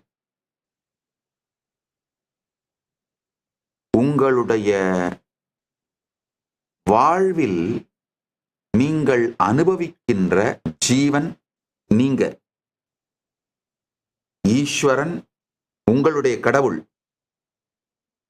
ஜெகம், ஜெகம் உங்களுடைய உலகம், இந்த மூணுமே உங்களுடைய ரிமம்பரன்ஸ் ஹேபிட்டுங்க. நினைக்கும் பழக்கம், அவ்வளவுதான். இதை விட்டுட்டு, இந்த நினைக்கும் பழக்கத்தை விட்டுட்டு அப்படியே உட்காருங்க. ரொம்ப அழகா சொல்றார் அருணகிரிநாத பெருமான். முருகன் தனிவேல் முனினம் குரு என்று அருள் கொண்டு அறியார் அறியும் தரமோ ஊரு அன்று ஆறு அன்று உளதன்று இளதன்று இருள் அன்று ஒளி அன்று என நின்றதுவே. 13வது பாடல்ல சொல்றாரு. கொஞ்சம் ஜம்ப் பண்ணி 13வது பாடலுக்கு போன பரவாயில்ல, அது அந்த சத்தியம் உங்களுக்கு சொல்ல வேண்டும்ங்கிறதுனால 13வது பாடலை எடுத்து கோட் பண்றேன். நான் இங்க வரிசையா போகலைங்கய்யா. அந்த சத்தியங்களுக்கு ஏற்றார் போல, உங்களுக்கு புரிய வேண்டிய சத்தியங்களுக்கு ஏற்றார் போல எடுத்து கையாளுறேன். ஆழ்ந்து கேளுங்க. ரிமம்பரிங் ஹேபிட்டை விட்டுட்டு உட்காருங்க. என்ன நடக்குதுன்னு பாருங்க. ரிமம்பரிங் ஹேபிட்டை, நினைக்கும் பழக்கம் விட்டு அமர. ஏன்னா நினைக்கும் பழக்கம் உங்களுடையது அல்ல, உங்கள் மீது திணிக்கப்பட்டதுன்ற வார்த்தை கூட டீசென்டான வார்த்தை, நாகரிகமான வார்த்தை. அந்த நாகரிகமான வார்த்தையை நான் கையாள விரும்பவில்லை. உங்கள் மீது பட்டது, உங்கள் மீது கழிக்கப்பட்டது. நினைக்கும் பழக்கம் உங்கள் மீது கழிக்கப்பட்டது, விட்டொழிக்கப்பட வேண்டியது.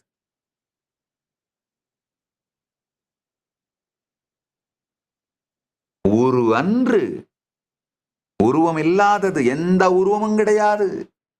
ஆறு அன்று, அருவமும் கிடையாது. அருவம்னா ஏதோ அப்படியே பெரிய பரந்த வெளி, ஆகாசத்தை நட்சத்திரங்கள்லாம் இருக்கு, அதை நினைச்சிட்டு உட்கார்ந்துட்டீங்க. அதுவும் கூட அருவம் கிடையாது. அருவத்தை பற்றி நீங்கள் வைக்கின்ற எண்ண ஓட்டம். அதனாலதான் இந்த அருவ தியானம் பண்றவங்க எல்லாம் பாத்தீங்கன்னா டிப்ரெஷன்ல போய் விழுந்துரும். அரு அன்று, உளது அன்று, இலது அன்று. இருக்கா? இருக்குன்னு சொல்ல முடியாது. காரணம் என்ன? உங்களுக்கு உங்களுடைய கருத்துப்படி இருப்பு அப்படிங்கிறத மிக குறை சத்தியமான கருத்து. இல்லையா? அப்ப இல்லைன்னு சொல்ல முடியாது. நாத்திகர்கள் சொல்றாங்களே கடவுள் இல்லை, அந்த இல்லை கிடையாது.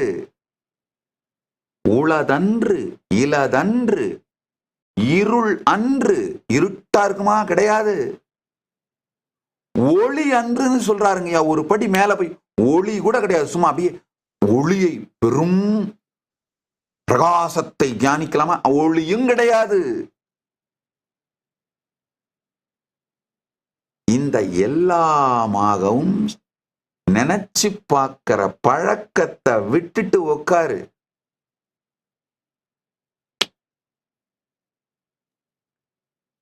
சத்தியத்தை அப்படியே சொல்லிட்டாருங்க. கந்தர் அனுபூதியை சொந்த அனுபூதியாக மாற்றும் இந்த அனுபூதி சூத்திரம் போதுங்க. கந்தர் அனுபூதியை சொந்த அனுபூதியாக மாற்ற இந்த சூத்திரம் ஒண்ணு போதுங்கய்யா. இந்த சூத்திரம் போதும். ஆழ்ந்து கேளுங்கள். கந்தர் அனுபூதியை சொந்தர் அனுபூதியாய் மாற்ற இந்த சூத்திரம் ஒன்று போதும். தினியான மனோ சிலை மீது உனதாள் அணியார் அரவிந்தம் அரும்புமதோ பனியா என வள்ளி பதம்பணியும் தனியா அதிமோகதயாவரனே. பள்ளியோடு இருந்தும் மோகத்தால் வீடிக்கப்படாத அதிமோகனாக இருக்கின்ற, மோகத்துக்கு அதிபதியாக இருக்கின்ற தயாபரணி, உணர்ச்சிகளோ மனமோ தவறில்லை. அது நீங்கள் என்று நினைத்து அது உங்கள் மீது இருப்பதுதான் தவறு. நீங்கள் அதன் மீது இருக்கும் வரை எதுவும் தவறில்லை. நீங்கள் அதன் மீது இருக்கும் வரை எதுவும் தவறில்லை. அழகா சொல்றார் பாருங்க, வள்ளி உங்கள் பதம் பணிகின்றாள். நீங்கள் அதிமோகனாக இருக்கின்றீர்கள். முருகப்பெருமானை வர்ணிக்கிறார் பாருங்க. அருணகிரிநாத பெருமான் தன்னை சுட்டும் பொழுது மடந்தையர், இவர் மடந்தையர் பின்னால் செல்லுகின்ற மனம் அற வேண்டும், அந்த ஜெகமாயை அழியணும்னு சொல்றாரு. முருகப்பெருமானை சொல்லும் பொழுது வள்ளி உனை பணிகின்றாள், நீ ஆனால் அதிமோகனாக இருக்கின்றாய், மோகங்கடந்தவனாக இருக்கின்றாய் தயாபரனே. அதாவது ஜீவனிடம் இல்லாததை ஈஸ்வரனிடம் இருக்கின்றதுங்கிற அந்த சத்தியத்தை காட்டுகின்றார். அதையும் தாண்டியதுதான் இப்ப நான் சொன்னது. மனப்பழக்கம் விட்டொழித்தல், மீண்டும் மீண்டும் நினைக்கும் பழக்கம் விடுதல், நினைத்து பார்க்கின்ற எல்லாமே அனுபவத்திற்கு தடை. நினைக்கும் எல்லாம் அனுபவ தடை. நினைத்து பார்க்கின்ற எல்லாமே அனுபூதிக்கு தடை. ஆழ்ந்து கேடுங்கள். கெடுவாய் மனனே கதிகேள், மனமே கெட்டொழி. கெடுவாய் நீ, நான் அல்ல. நான் என்று இவ்வளவு நாள் உன்னை பற்றி இருந்தது என் மடமை, மாடை, அகம்.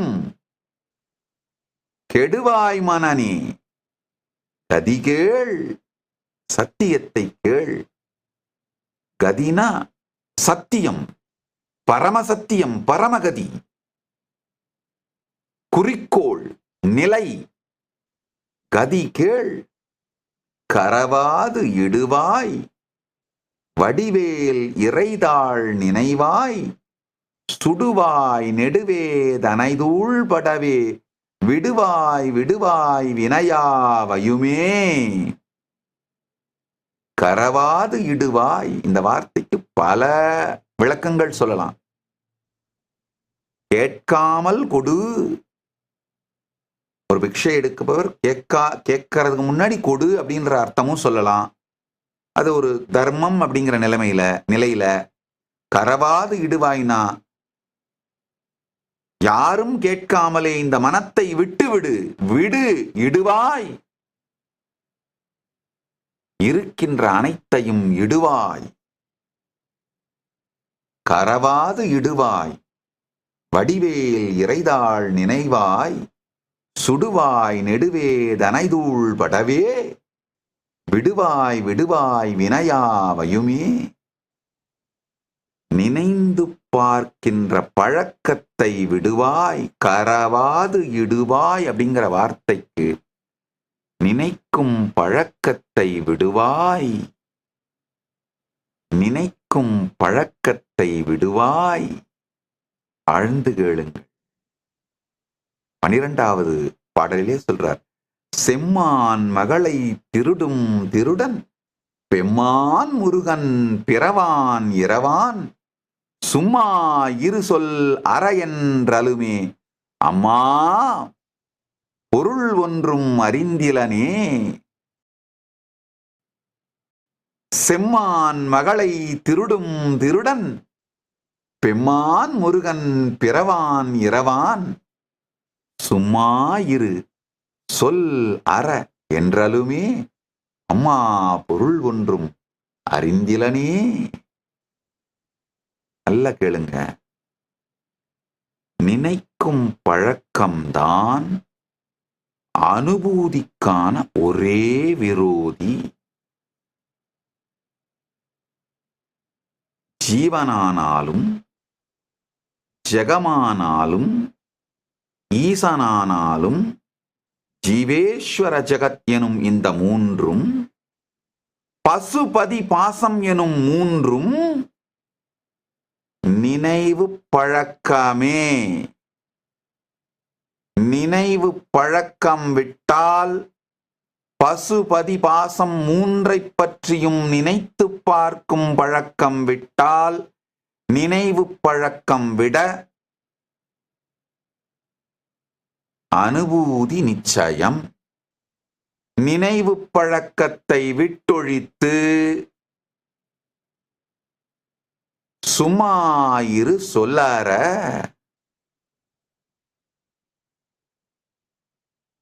அனுபூதி நிச்சயம் அமரும் பதிகேள் அகம் ஆம் எனும் இப்பிமரம் கெட மெய்ப்பொருள் பேசியவா குமரன் கிரிராச குமாரி மகன் சமரம் பெருதான் அவனாசகனே.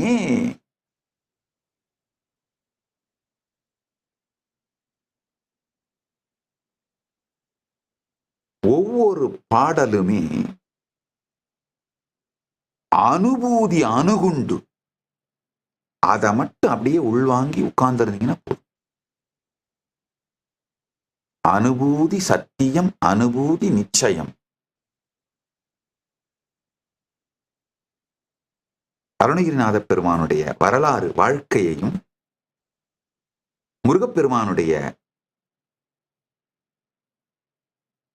புராணம், அவரை பற்றி சொல்லப்படும் புராண கதைகள் இரண்டையும் விளக்கணும்னு நினைச்சிட்டு இருக்கிறேன். அடுத்தடுத்த சத்சங்கங்கள் எங்கெங்க வேணுமோ அங்கங்க எடுத்து விளக்குறேன். கொஞ்சம் ஆழ்ந்து கேளுங்க. இன்னைக்கு சொன்ன இந்த 5 சத்தியங்களை உள்வாங்குங்கள். முடிஞ்சா இந்த சத் சங்கத்தை இன்னொரு தடவை உட்கார்ந்து பொறுமையா கேளுங்க. மொத்தமா இன்றைய சத் சங்கத்தோட சாரம் நினைவு பழக்கம் தவிர. நினைத்தலும் எண்ணுதலும் சொல்லலும் உலகத்தோடு உறவாட உபயோகமாகலாம். ஆனால் அனுபூதிக்கு ஒரே விரோதி. பதி பசு பாசம் எனும் மூன்றும் தவிர, ஜீவ ஈஸ்வர ஜெகத் எனும் மூன்றும் தவிர, இவை அனைத்தை பற்றியும் நினைத்து பார்த்தல் விட்டு இந்த உலகம் சம்பந்தமான எல்லாமும், உங்களை பற்றிய எல்லாமும், ஈசனை பற்றிய எல்லாம், எல்லா நினைவுகளும் எல்லாமே இங்கயா நினைத்து பார்த்தல் தான். நீங்க என்னவோ இந்த உலகத்தை உங்களுக்கு நீங்க அனுபவிக்கிற மாதிரி நினைக்கிறீங்க, உங்களை நீங்க அனுபவிக்கிற மாதிரி நினைக்கிறீங்க, இந்த ஈசனை நீங்க அனுபவிக்கிற மாதிரி நினைக்கிறீங்க. நீங்க அனுபவம்னு சொல்லிக்கிற எல்லாமே வெறுமனே இந்த நினைத்து பார்த்தல் தான், வேற ஒண்ணுமே இல்லை.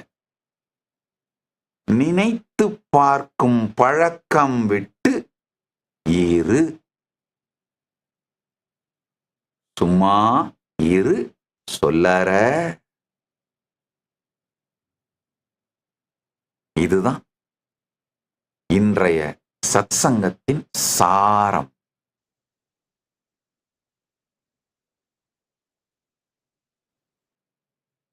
கந்தர் அனுபூதி அடைய ஆசீர்வதிக்கின்றே. கந்தர் அனுபூதி நம் சொந்த அனுபூதியாக இந்த பொழுது அனுபூதியாக அனுபவம் ஆக பரமாத்வைத பிராப்திரஸ்து. சுப்பிரமணிய பரமாத்வைத பிராப்திரஸ்து. சர்வ மங்கள பிராப்திரஸ்து. சர்வ ஆனந்த பிராப்திரஸ்து. சர்வ ஐஸ்வர்ய பிராப்திரஸ்து. Nityananda பிராப்திரஸ்து.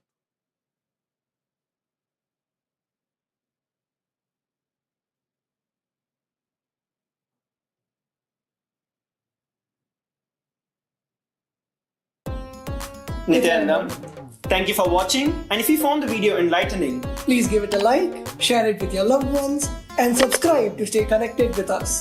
Don't forget to click the bell icon to receive the notifications.